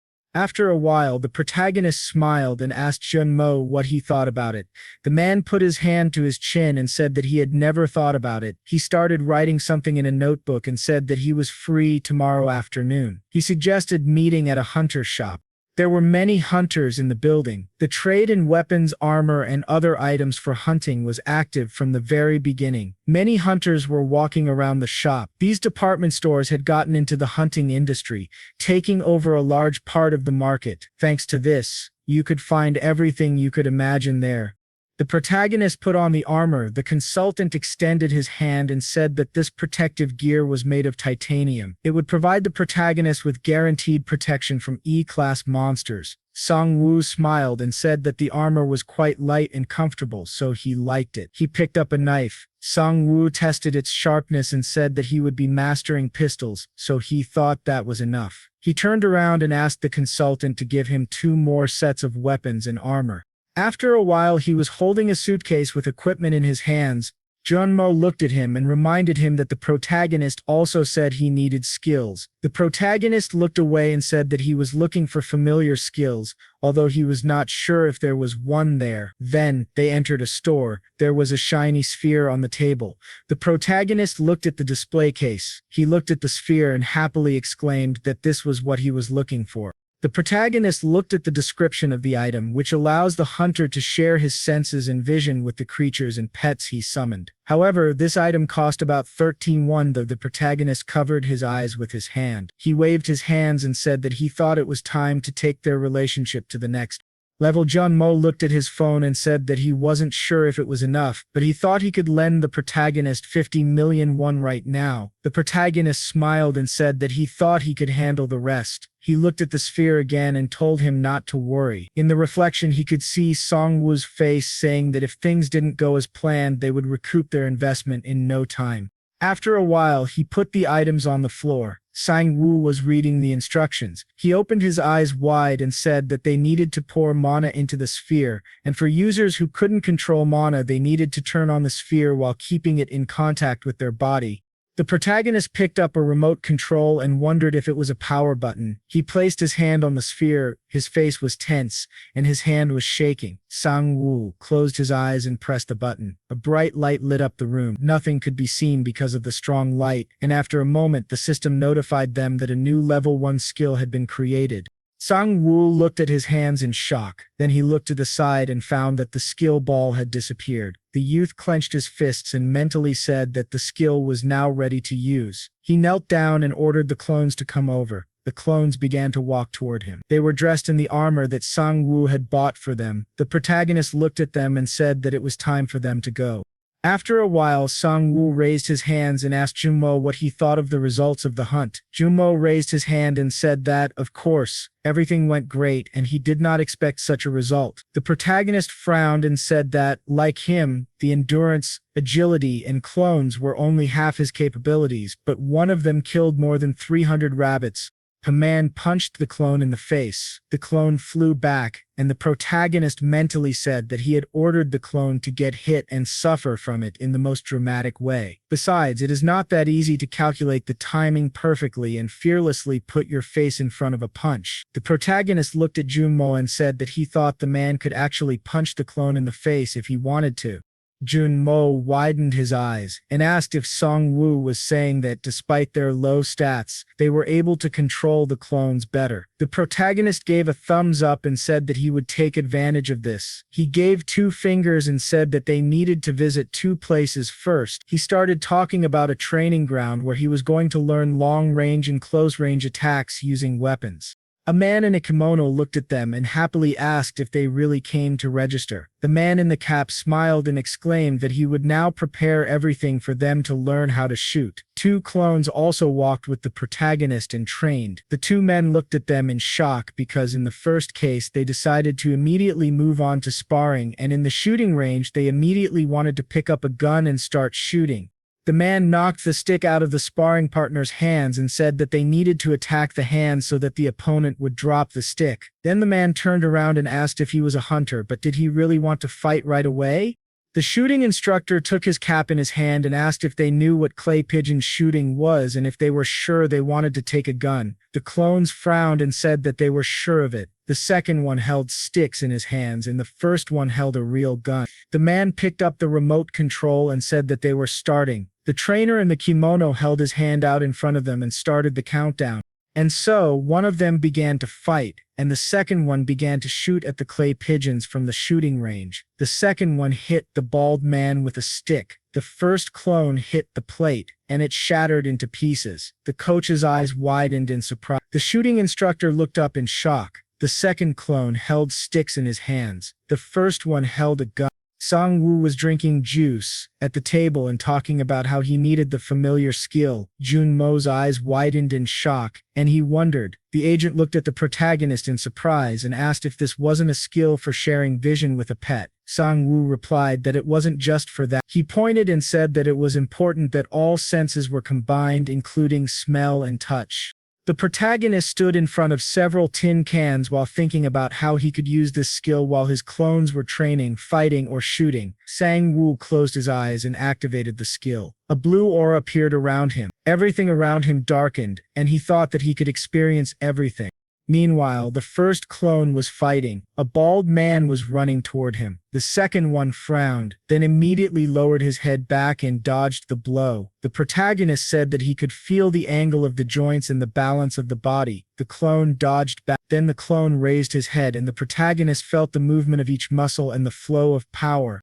Meanwhile, the first clone took out a gun. He pointed it forward, and the protagonist felt the aim in the direction of the gaze. The clone fired. The plate appeared in the sky. The bullet broke the plate into pieces. A blue aura emanated from Sangwoo. His eyes were closed. He closed his eyes. The protagonist smiled and said that he could have all of this. The aura was still raging around him. He looked at his hand. Sangwoo lowered his head and thought about the experience he had just had. He remembered the air pressure when a stick flew past. He also thought about the smell of gunpowder and the force of the recoil. His hand was shaking. He felt tired. He imagined himself as if he were a puppet, and thought that, of course, he did not move a muscle. All the work was done for him by his clones, and he only shared their feelings. The protagonist imagined how to aim and mentally said that he experienced the movements of clones who had the same body as him. Sangwoo looked at his hand and thought that he could imitate these movements right now. Then the system notified him that his strength and reaction speed had increased. The protagonist warmed up his hands and said that today he would try sparring and shooting. He closed his eyes and activated the skill. A blue aura appeared around him. The action moved to the gym. The clone of the protagonist was holding sticks in his hands. A man in a kimono was standing opposite him. The protagonist frowned and realized that this man looked strong. The men around them were surprised that the trainer was going to spar with the newbie himself. They stood opposite each other. Then the protagonist knocked one of the sticks out of his hands. He struck from above. The man frowned and parried the attacks. Thinking that the clone's strikes did not feel experienced, it seemed that he was not used to the clone dodged the attack, and so the man realized that defense was a completely different matter because the clone predicted his movements and perfectly dodged his attacks. The man raised his hand up and struck with the stick, but the clone blocked the attack. The clone looked at him from below. Then he immediately swung his hand. They crossed sticks and the clone looked at him closely. The man frowned and thought that this attack was quite strong. The clone had immediately copied his fighting style. The coach frowned and looked at him. He hit the clone from above, but the clone dodged. The men opened their mouths wide in surprise. The clone immediately swung his stick and hit the coach in the chest. The coach bared his teeth in pain. He turned around and realized that he had hit a wall. The protagonist raised his hand above himself and was about to attack. For some reason, the coach smiled. He immediately bounced off the wall and found himself in the air. The protagonist opened his eyes in shock. The coach hit him in the arm and broke his sticks. The man frowned and looked down. Everyone around smiled and said that their coach was no slouch either, but it was a very close fight. The protagonist cried from the pain in his wrist. The coach smiled and said that it was dangerous. He held out the stick and asked if the protagonist wanted to continue. A drop of sweat rolled down Sangwoo's cheek, and he asked the clone if he was okay. The clone lowered his head. In an instant, he was right above the coach. All the men in the room opened their mouths wide in surprise. The coach also opened his mouth wide. The protagonist looked down and asked if he wanted to continue. The protagonist knelt down. He then stood up, picked up the stick, and said that he wanted another fight. The coach closed his eyes and agreed to it. The protagonist looked ahead and said that it was time to switch to numbers 2. A blue aura appeared around number 1. In an instant, the plate shattered into pieces. A man smiled and braggingly asked his girlfriend if she saw what he did. The girl smiled happily and exclaimed that he was very cool. The protagonist frowned and thought about not saying anything. Sangwoo looked at the second clone in shock and mentally said that the clone was even shooting at the targets of the person behind him. He opened his eyes wide and realized that he needed to concentrate on shooting. The plate was in the air. The clone raised his gun, and the protagonist thought about fixing the position of his upper body. He aimed and thought about not moving, only turning in the direction of movement, following the trajectory of the plate. The plate was already in the sights, and Sangwoo thought that when the target and the expected trajectory converged, he needed to shoot. The plate shattered into pieces. Smoke came out of the barrel of the gun. The clone raised his head and looked at the broken plate. It crumbled into pieces and fell. Sangwoo mentally said that he needed to remember every little detail. He opened his eyes wide and looked at the falling fragments, thinking that he must learn everything his clones were capable of.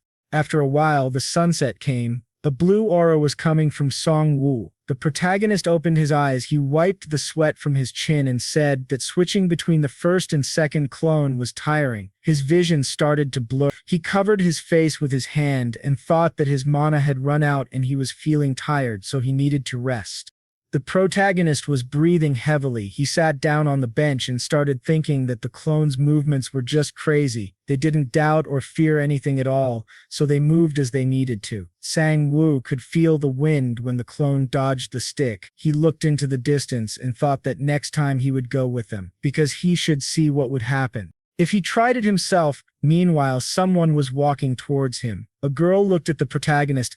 The protagonist's eyes widened when he heard the girl call him teacher. He was standing in front of him. He opened his mouth wide and asked what she was doing there so late, and the girl replied that she had been studying at the library. Several bandits were looking at them from behind. While the protagonist and the girl were chatting pleasantly, a man was smoking a cigarette and smiling. The 3 men nearby were frowning and looking at the protagonist. One of them was holding a phone in his hand. The man frowned and began to apologize to the person on the call, saying that he only wanted to scare Jumbo Mo a little, but it turned out their conversation had been recorded. A drop of sweat rolled down his forehead as the interlocutor asked if his threats had really been recorded. The man lowered his head and shouted that he would find out everything, but the interlocutor reminded him not to say anything there and to stay away from Eugen's territory. The man stood illuminated by the yellow rays of the sun. His interlocutor also told him not to mention any connection with the Heisen Guild. The man turned red with anger when the caller told him to call himself just a simple street hooligan. He smashed the phone against the wall. The man started screaming and kicking the phone. Suddenly, he turned around because he heard someone ask why he was angry again. The man in front of him was smiling and saying that he hadn't seen him in a long time. Kunok smiled widely, looked at the man, and then asked what had happened. 3 cigarette butts were lying on the ground. The 3 of them stood in front of each other, and Kunok asked if the man had really done nothing and just let them go. Kunok took a cigarette in his hand and said that he knew this would happen when the man got excited about joining the first guild in the country. The man looked down and said that the guild told him not to go near the Eugen territory. Kunok looked at the long-haired man and told him to find some part-time work. The man then looked into the distance and saw Sangwoo sitting on a bench. He immediately extended his hand and pointed at the protagonist, exclaiming that he was the one who had recorded him on video. He immediately walked toward him, but Junsak ordered him to calm down. The man was holding onto the corner of a wall, watching the protagonist from around it, clearly furious. They were looking at Sangwoo, who was happily chatting with Yang. The girl looked at the protagonist and asked what he was doing there. He replied that he was just training. Then they both looked away because someone called out to them. A man was walking toward them and talking about how their little brother owed the protagonist something. Junig was walking toward him, smiling. A drop of sweat rolled down the protagonist's cheek, and he said that he had no idea who these people were. He saw that the man was grinning angrily. The protagonist widened his eyes and immediately remembered what was going on. The protagonist stood up and asked what he could do to help them. The man frowned deeply. He opened his mouth wide and started shouting, but Junak smiled and asked him to calm down. Junak smiled creepily and said that he heard the protagonist had a video of his little brother making a mistake due to his emotions. A drop of sweat rolled down the protagonist's cheek. Junjak suggested they delete the video and peacefully disperse. He held out his phone and asked if they would really let him go if he deleted the video. Junjak also held his hand and said that he didn't like doing tedious work either. The protagonist's hand began to shake. Junjak lowered his head when the protagonist asked if there was any guarantee that they would really let him go. The man smiled, put his hand to his chin, and said that Sangwoo was smart because he really wouldn't leave there without getting beaten. Sangwoo hung his head, and Jongmek said that he wasn't smart enough to delete the video right after recording it, so now it made no difference. I opened her mouth wide in excitement because the protagonist quietly told her to run as soon as she had the chance. The bandit had already started to stretch his arms. The protagonist frowned and mentally said that he didn't think he'd be in such a difficult situation so soon. He got into a fighting stance and said that he would beat them all up. The bandit pointed at him and laughed, saying that he was quite confident in himself. The two men ran toward the protagonist, and Junyak stood behind them, telling them to beat the boy up good. Sangwoo dodged a punch, then another. The man kicked him, and the protagonist bared his teeth as he flew back. Then he was hit on the chin. Hai opened her mouth wide and started screaming his name. Sangwoo fell to the ground. Blood came out of his mouth. He started to get up, thinking that it didn't work the first time. He was lying on the ground behind him. The girl had materialized some kind of sphere. She held the sphere in front of her and shouted at them to step back. Sangwoo bared his teeth as he looked at her. His eyes widened in surprise. The girl was shaking in fear. The man looked at her in shock and wondered if she was really awakened. Hunyo then hit him on the back of the head and asked. Displeasure filled the air. Were they really scared of a schoolgirl? Held the sphere in front of her. Hunuk smiled and asked what would happen if they continued to advance. She opened her mouth wide and shouted at them to step back. Hanok-jo rushed at her. She bared her teeth, and Hying shot the sphere at them. The ball flew into the man's stomach area. In a moment, everything was engulfed in fog. The men covered their faces with their hands. The bandit's smile was visible through the mist, and he said that awakened ones were now like stones on the road. His t-shirt had burned off, revealing his tattooed body, and then he said there was nothing to brag about. He immediately raised his hand and told Hang to grow up. The protagonist quickly blocked the punch. He frowned at the bandit and said it wasn't over yet. Sangwoo punched him back. The man's hand relaxed and his mouth opened wide in surprise. The protagonist bared his teeth. Junio grabbed his face and stepped back. The protagonist remained in a fighting stance, baring his teeth again, thinking that he was starting to understand it wasn't enough to just copy the clan's movements. The man swung his fist, and Sangwoo, looking at his shoulder, realized he should move in advance to avoid being hit. The young man dodged and thought about how a punch wasn't just about swinging one's arms. He imagined the structure of the muscles and mentally noted that the momentum starts from the legs, then moves to the waist. He swung, thinking the momentum then transfers from the waist to the arm. The protagonist delivered a powerful punch. Another bandit attacked him from the side, and he realized he couldn't avoid it. The bandit would hit him. The protagonist took the blow and counterattacked. The bandit fell to the ground, and Sangwoo remained in his stance, breathing heavily. Junak smiled and asked if he really knew how to fight. His eyes glowed red, and he said he was hesitant to hit someone who couldn't even swing his fist properly. Sangwoo stood ready and thought that he still felt the pain from the last fight. He blocked the attack, thinking that he had withstood it before. But if Junak was this strong, did he really have a skill related to enhancing muscle strength? The protagonist clenched his fists and mentally exclaimed that he couldn't just let him hit him like that. Junak ran at him, smiling. The protagonist hit him back. Then again, the thug closed his eyes and called the protagonist a name, then immediately reached out toward him. The young man punched the thug in the face, thinking he needed to hit him hard and knock him out. Junjio swung his hand, but Sangwoo ducked and dodged. He then delivered a powerful uppercut. Another thug lying on the ground watched them. Sangwoo's eyes widened in surprise. Jun grinned widely. His face seemed to glow and the veins on his arms lit up. The thug swung his arm and said that Sangwoo was already a corpse. Venos Shah stood his ground and thought he needed to dodge such a swing. However, suddenly his leg was grabbed. The protagonist lowered his head and saw the thug holding his leg. He smiled and raised his head, realizing he'd been caught. Junak hit him, and he fell. He opened his mouth wide and exhaled all the air from his lungs. Haeyang began to cry and scream. The protagonist hit his back against a pole. He knelt down, clutching his chest, thinking about how hard it was. He lowered his head, struggling to breathe, as Jun continued to mock him. The boy clutched his chest, breathing heavily. He looked at Jun with a frown. Jun took a wide swing, about to hit. The protagonist thought, "This is the end." Everything around him became foggy. Juni opened his mouth and groaned in pain. The protagonist looked up in shock. Hong had attacked him with her ability. Two bandits were lying on the ground, cursing. They charged at her, but the protagonist shouted that she should have run. Sangwoo's clones immediately dealt with the remaining two bandits. Hyang's mouth opened in surprise as she looked at the second clone.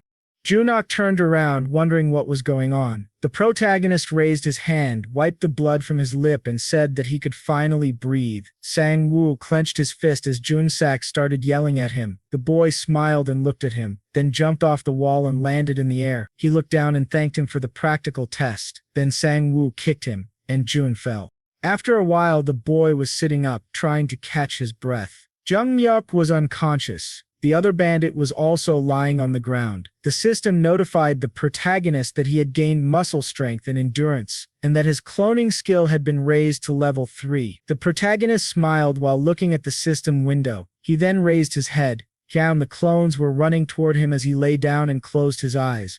Night had fallen. The girl wrapped bandages around her arms. The protagonist asked her why she didn't run away when she had the chance. She turned around and said that she didn't think that was what he wanted to say. Hang's eyes widened and she said that she was really surprised and still couldn't believe that the famous rookie hunter was actually a clone of Sangwoo.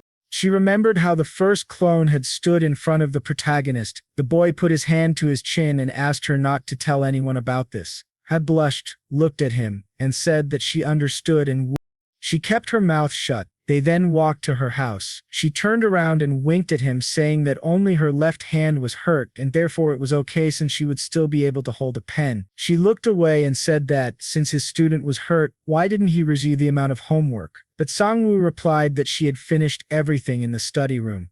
The girl looked down and said that he only had a good memory for this kind of thing.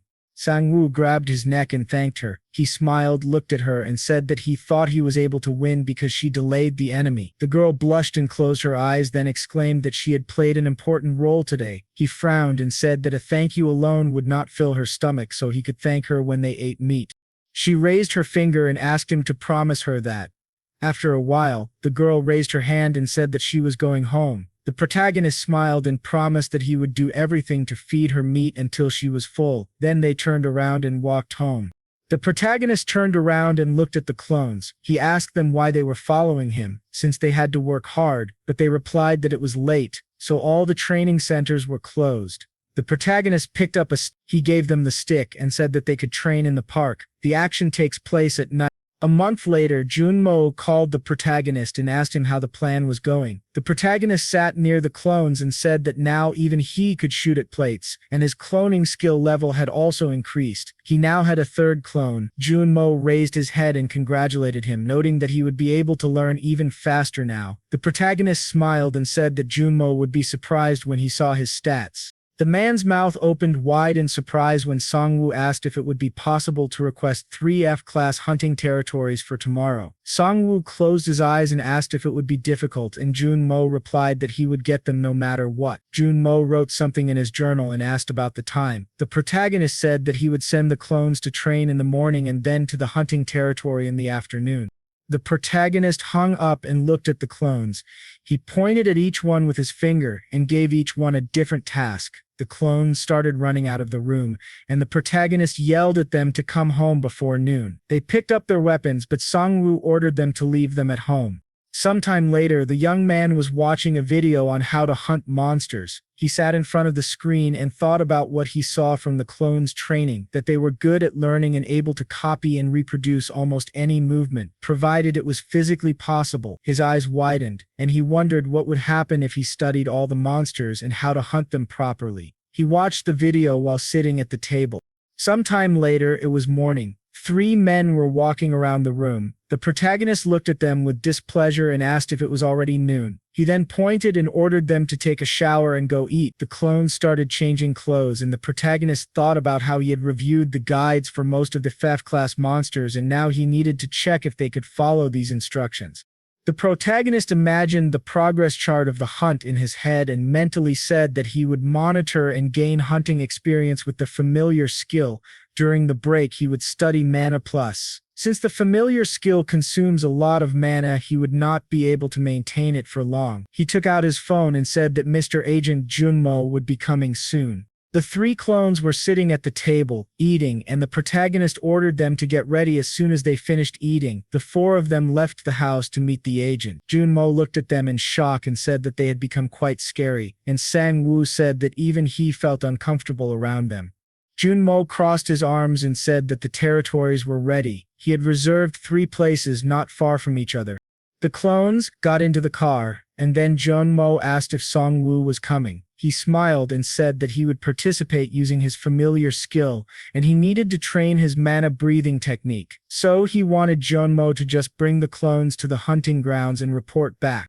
They arrived. Smoke began to come out of the car's exhaust pipe. The protagonist put his hands on his hips and said that it was his turn. He opened his mouth and began to inhale slowly. A faint blue aura was emanating from him. He thought about relaxing his body and concentrating on his feelings, as well as ignoring sounds and focusing on himself. He closed his eyes and thought about how he felt when using a skill. The protagonist imagined a raging aura and mentally said that when using the familiar or cloning skills, he felt as if energy was coming out of his body. He closed his eyes and mentally said that the energy he felt that time was circulating in his body. A faint aura was emanating from him. He felt as if there was a core in the center of his chest. This core seemed to have grown. His eyes widened in shock because the system notified him that he had received a meditation skill that increased some of his stats. The scene shifts and we see corpses lying on the ground and monsters running around. A man crawled to the side and wondered what these monsters were doing here. The man cried and said that this was an F-class dungeon and they had just come to hunt alien fish. That kind of monster shouldn't be here. Suddenly, a monster with a terrifying mouth bit into an alien fish. This monster bared its sharp fangs and was holding some kind of sword in its hands. The man's eyes widened in surprise as he saw himself in the reflection. This terrifying monster was behind him, and he began to cry and scream in fear. Blood splattered to the sides, and a shrill death scream was heard. Someone opened the car door. Junmo stood near the car and said that this was the last hunting ground. He looked at the 3rd clone and said that an alien fish with strong jaws lived here. Number 3 raised his head and looked at the building. Junmo picked up the phone and thought that he should send a message now since he had delivered all 3 of them. He frowned and thought to himself that one hunter in 3 different places was really an incredible ability. Meanwhile, Sanu was sitting in his room. The 3rd clone walked past the guards, and Junmo thought that, depending on the results of this hunt, there might be an uproar in the hunter industry. Meanwhile, Sanu was emitting an aura and shouting that he was a genius for getting the mana breathing skills so quickly. He then sat down in dissatisfaction, as the instructor on the phone had said that he shouldn't let the meditation and mana breathing skills that had appeared confuse him. He scratched his head and said that it seemed it wasn't that easy to get the skill he needed. He picked up the phone and said that the clones must have reached their places. Sangwoo closed his eyes and an aura appeared around him as he activated the familiar skill. One of the clones stabbed a rat with a knife. The protagonist opened his mouth wide and screamed. The clone wiped the blood from the knife on his hand, and the rat in front of him fell to the floor. The protagonist looked calmly at the clone and realized that the clone had no problems. Suddenly, more rats came running. A drop of sweat rolled down the protagonist's cheek and he thought that he would soon find out if the guy had helped him. He remembered a man holding a white cloth and saying that giant rats were the most annoying fake-class monsters. The man put on his glasses and said that, in order to hunt them, it was better to gather in a group. The man took off his glasses and said that if a solo sortie was inevitable, there were other ways to deal with them. The clone immediately took out a gun, remembering that the man said that, since they ran straight ahead, you could just keep your distance and shoot at them. He really started shooting at the rats. One rat jumped him from above. A bullet wound was visible in the rat's skull. The clone immediately stabbed the monster in the spine with a knife and the rat fell to the floor. The crowd of rats looked at the clone with red eyes. The man put his hand to his glasses and said that, if the hero got good at it, it would be an easy source of experience points. Another man was dragging a rat's body with him and the first man continued, saying that it's not so easy to hit a moving object. The clone raised the gun in front of him. The shell flew into the air. The rat's spine was broken. Another clone was walking among some strange rocks. Suddenly something rose from under the ground. A scorpion appeared in front of the clone. The monster immediately received a blow. The clone stood on the scorpion with a knife in his hands. The clone cut the monster, and the protagonist thought about how he could test their experience with the help of the familiar skill. The third clone was fighting against the alien fish, and the protagonist thought that as his stats increased, the clones would also become stronger. The first clone's eyes were glowing. The second was riding a dead scorpion, and the third was fighting against the fish. The protagonist was thinking that he would squeeze everything he could out of the F-class monster fields today. A man walked forward. They looked at each other and wondered why it was so quiet here today. Another said that they should have met at least a few monsters by now. A rat appeared from the shadows. They found many corpses and were stunned by how long those corpses had been lying there. It became light around them and they started shouting that they needed to quickly pack the corpses into a box.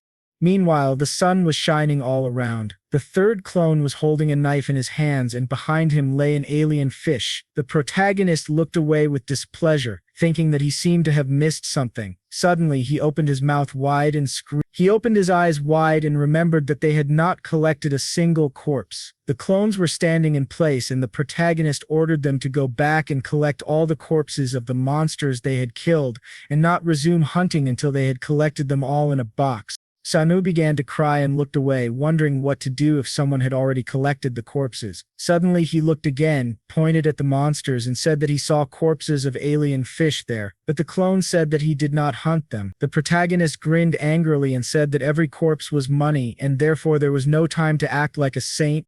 He stood in front of the fish corpses. The protagonist grinned and said that if number 3 had not killed them, he had no idea what kind of monster had cut them into pieces like that, the clone muttered as he fiddled with the blade. He looked at his hand and said that it was not an alien fish. Sangwoo's eyes widened in horror. He saw a severed human hand on the ground. He turned around and saw a monster running through the bushes. The clone immediately picked up a weapon and Sangwoo realized that something was definitely there.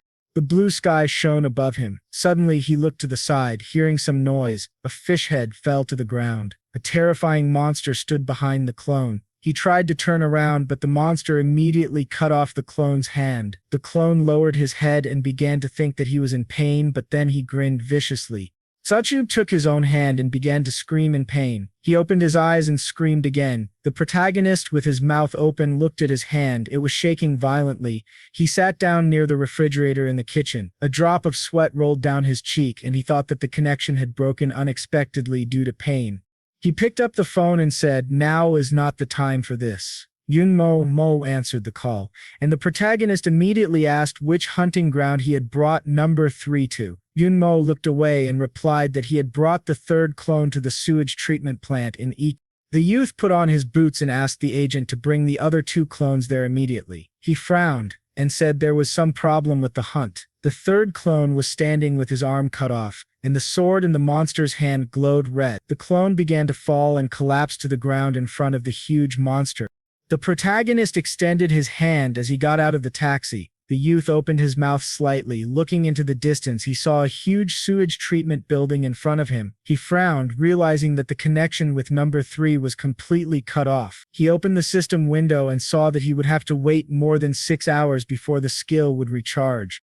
The guard at the entrance asked him to show his identification bracelet. The protagonist entered and saw Jun Mo. He felt relieved. Two clones were standing behind the agent. He stood in front of Jun Mo and told him that number 3 had disappeared. He added that there was another monster on the site besides the alien fish, and it was very strong.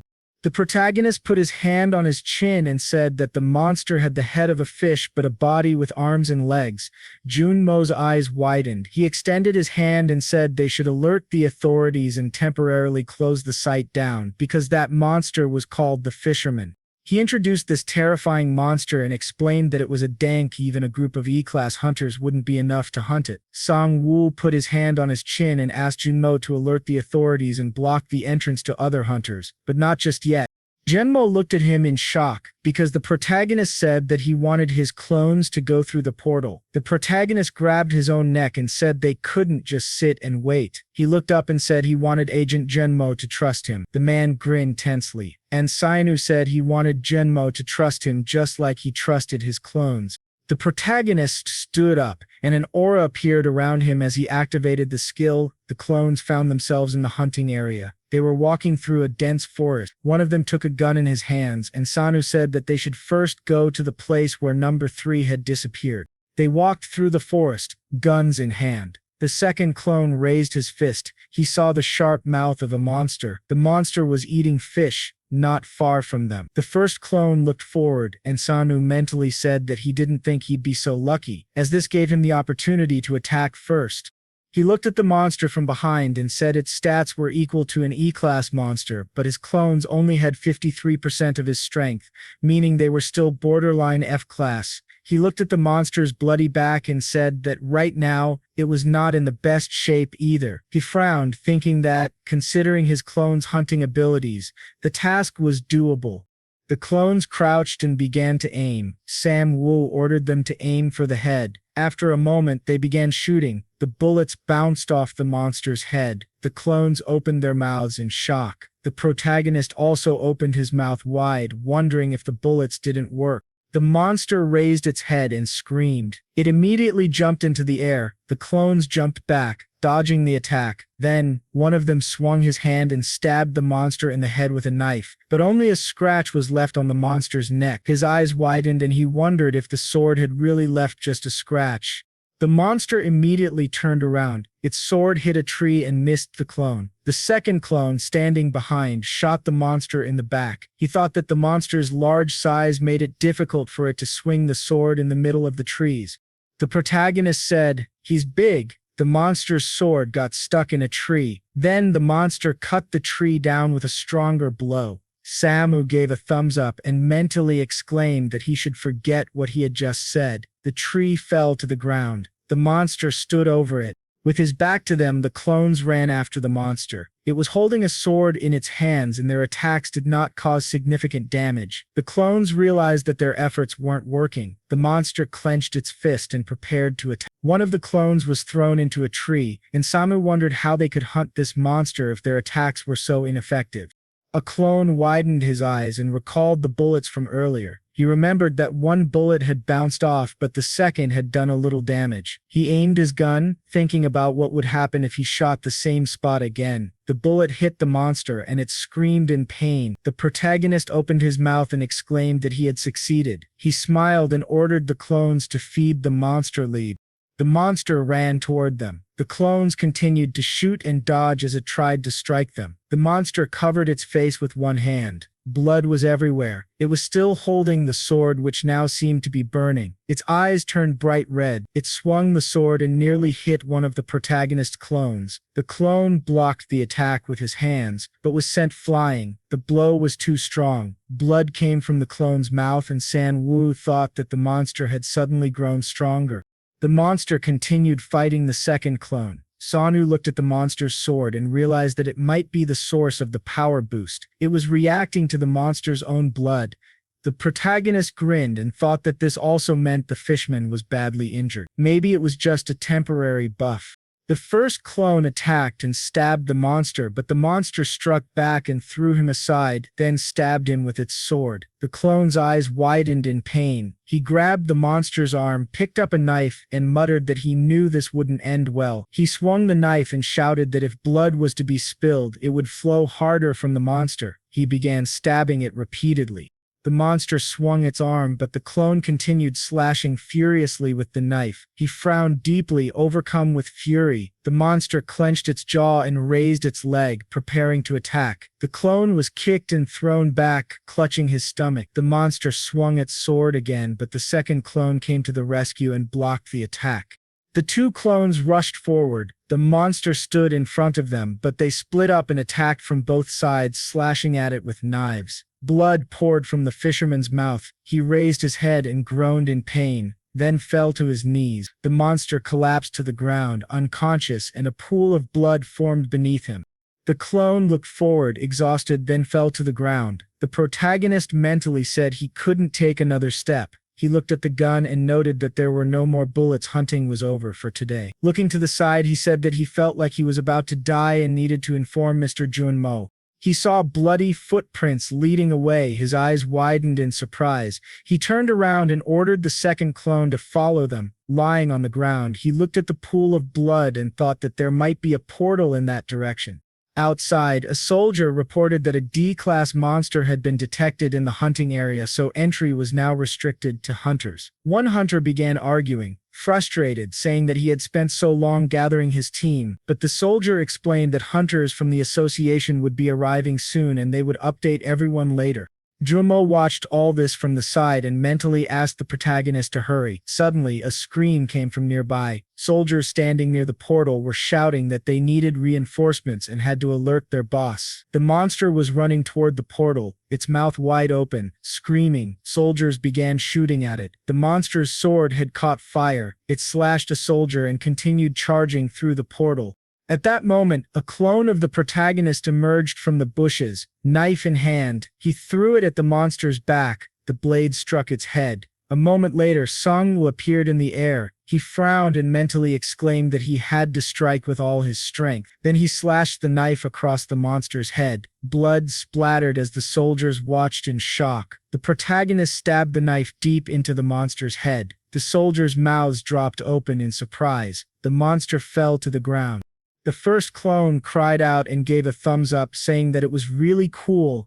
Nearby, a man on the phone said that they had arrived. He looked ahead and said he would send a full report to his superiors after investigating. Looking at his comrades in the floor, he saw the monster's corpse. He lowered his head, wondering if it was the fisherman.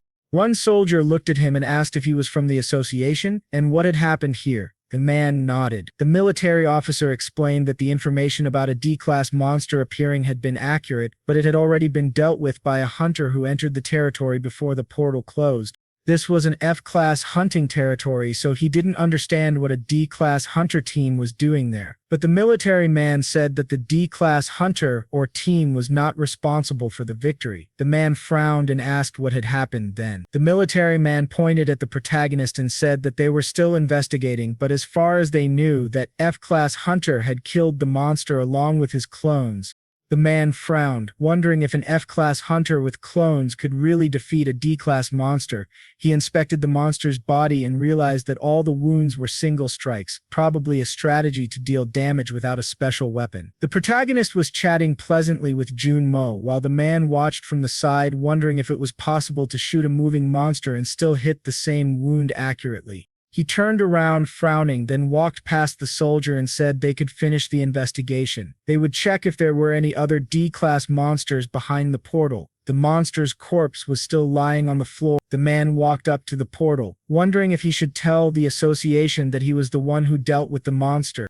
The protagonist was wiping the blood from his face when he suddenly saw many system windows notifying him that he had improved his skills. The clones were lying on a bench, and the protagonist looked at them, wondering if they had survived thanks to their regeneration. Junmo turned to Sun and asked about the clones. The boy replied that they were injured, but since his skill needed time to summon them again, he thought letting them recover on their own would help increase their regeneration stat. Sangwoo put his hand on his neck and said that he felt a little ashamed to say that after asking for trust, but it had been dangerous. Mo spread his arms and said that he thought the protagonist could hunt E-class monsters without a problem. The boy raised his finger and shouted something about a short sword. He walked past the crowd and said the monster had a unique short sword that absorbed blood. He reached for the sword lying on the floor and said that complete madness began when the monster's eyes turned red. Sangwoo thought he was going to die. Mo grabbed the sword and said the boy should ask his clone to pick it up since it might be a cursed item. Sangwoo frowned and asked if that meant he couldn't use it. Mo smiled happily and said that cursed items were quite rare, so they could be very expensive depending on their effects. He looked away and said that they could let the clone hold it for now. Then he added that it was time to call it a day as he couldn't stay much longer before the reporters arrived. He put his hand in his pocket and asked the agent if the item that fell out of the monster's head was expensive. He held out his hand, revealing an item. Mo's mouth opened in surprise. He was holding a red gem. Mo's mouth opened again in shock, recognizing it as a low-level gem but an invaluable one. The protagonist blushed as he looked at it, and Mo mentally said it was very hard to tell him the truth. He widened his eyes and said that it was actually a cheap item since it couldn't be used on humans and had serious side effects, so it was very cheap. The protagonist immediately threw it to the ground. Mo held out his hand and said that the other items would be quite expensive, so the protagonist shouldn't be upset. San lowered his head and asked Mo to take care of the items he had collected. The door to the apartment opened and the three of them walked inside. The protagonist extended his hand and said that he would summon number 3 again first. Everything around him began to glow. His third clone appeared in front of him. Sangwoo gave him his equipment and said that they hadn't seen each other for a long time. The protagonist took off his bloody clothes and crouched down on the floor. There was a sword in the box and the stone lay next to it. The protagonist said that it was time to take care of the items he had received. He picked up the phone and said it was a power-up stone. He had read on some website that the stone couldn't be used on humans, but it could work on a summoned creature, though it would turn it into a monster. Sangwoo put his hand to his chin and mentally said that a permanent strength increase of 5,000 sounded tempting, but he was worried about the side effects. The protagonist imagined a hungry and wounded clone and thought about how, under normal circumstances, the clone's wounds and suffering wouldn't be transmitted to him. Then he widened his eyes and wondered, what if turning into a monster would have an effect on him? He imagined himself as a snake. Mo suddenly appeared in his mind, screaming and shooting at him to die. The protagonist closed his eyes and put the stone aside, deciding that he would not use it for now. He then turned his attention to the sword. He remembered how Agent Mo had grabbed him from behind and told him that the clone should pick it up since it might be a cursed item. The sword was in a box and the protagonist began explaining that they had put it in there just in case so there would be no problem during transportation. Besides, it wouldn't be such a bad thing to sell it since it was an expensive item. But then he thought, why not use it before selling it? The second clone was ordered to pick up the sword. The clone reached out with his hand, picked up the sword, and raised it above himself. Sangwoo screamed, but nothing happened. The clone simply held the sword in his hand.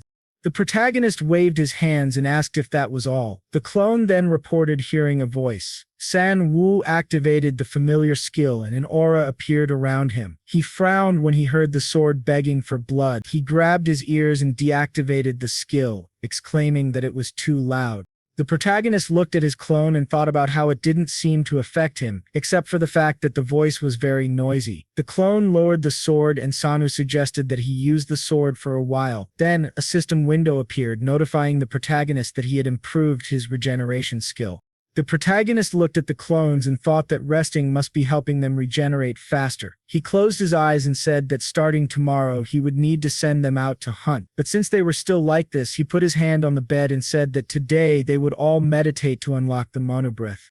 Sangwoo closed his eyes and an aura appeared around him. Meanwhile, the sun was shining on the city and many people were walking along the streets, all going in different directions. Sangwoo entered the school and thought about how the vacation had flown by so quickly. He opened his eyes and wondered if it was because he had been busy leveling up his stats. Besides, his stats had increased significantly since he hadn't given the clones a second to rest. A drop of sweat rolled down his cheek. He cried and said that he didn't know he was so lonely and that no one even tried to pretend to know him. The protagonist peeked out from around the corner. Gando was sitting at the desk in front of the protagonist. He smiled and said that he didn't know he and Sangwoo were in the same class. He added that he had signed up for this class because he heard the teacher was generous with grades. The green-haired girl watched them from the side. She and her friend looked at each other, wondering if this was the same Sangwoo who used to be fat. The girls began to gape in shock, wondering if they should ask him out on a blind date. Jondo smiled and said that Sangwoo was popular now. The protagonist replied that he now understood why no one greeted him. He pointed at himself and asked if he had really changed that much. Jondo frowned and said he swore even Sangwoo's parents wouldn't recognize him. Sangwoo grabbed his head and said he was planning to go home for a while. Juno added that when he saw Sangwoo on the street, he barely recognized him. Then he smiled and offered him a drink after class, but the protagonist replied that he already had plans. Juno opened his mouth wide and asked what Sangwoo had said. The protagonist began to sweat heavily and explained that he had already made a promise and couldn't go with Jiando. The man began to spit in frustration and called Sangwoo a traitor who would go drinking with a girl. Sangwoo tried to convince him otherwise. He pointed to the other two men in the classroom and said they had already heard everything. The sun's rays illuminated the windows of the school as Jiando shouted that he would remember this day. At the building of the International Hunters Association, Ma appeared. There were many people in the room. One of the workers looked menacingly at the screen. The assistant, looking at his boss, said that the oracle had predicted a catastrophe. Michael, raising the corners of his lips, asked what the essence of it was. The man holding the folder replied that it involved the creation of a portal and the invasion of hundreds of monsters. The chairman lowered his head and asked if the location and date of the portal's appearance were known. He was told that the highest rank of the invading monsters would be A-class, and there was a high probability the portal would open within a few days. After looking at the documents, the assistant explained that the probable location was South Korea. South Korea appeared on the screen. After a while, a man could be seen shuffling his feet. Wane adjusted his tie and wondered what was going on and why there were so many people here. Suddenly, Miyo's ears appeared and she loudly called out for Mr. The girl abruptly pushed Guildmaster Keenis off his seat. Mr., now on the floor, said that they hadn't seen each other in a long time. Guildmaster Yolo, clasping her hands, said that something big must be happening if even he was here. Wenny, sweat on his face, exclaimed that he could say the same thing. Miss, walking down the hallway, asked if he had grown a mustache to flirt with her, to which he replied that he had simply been busy lately. A moment later, the boys entered the interview room.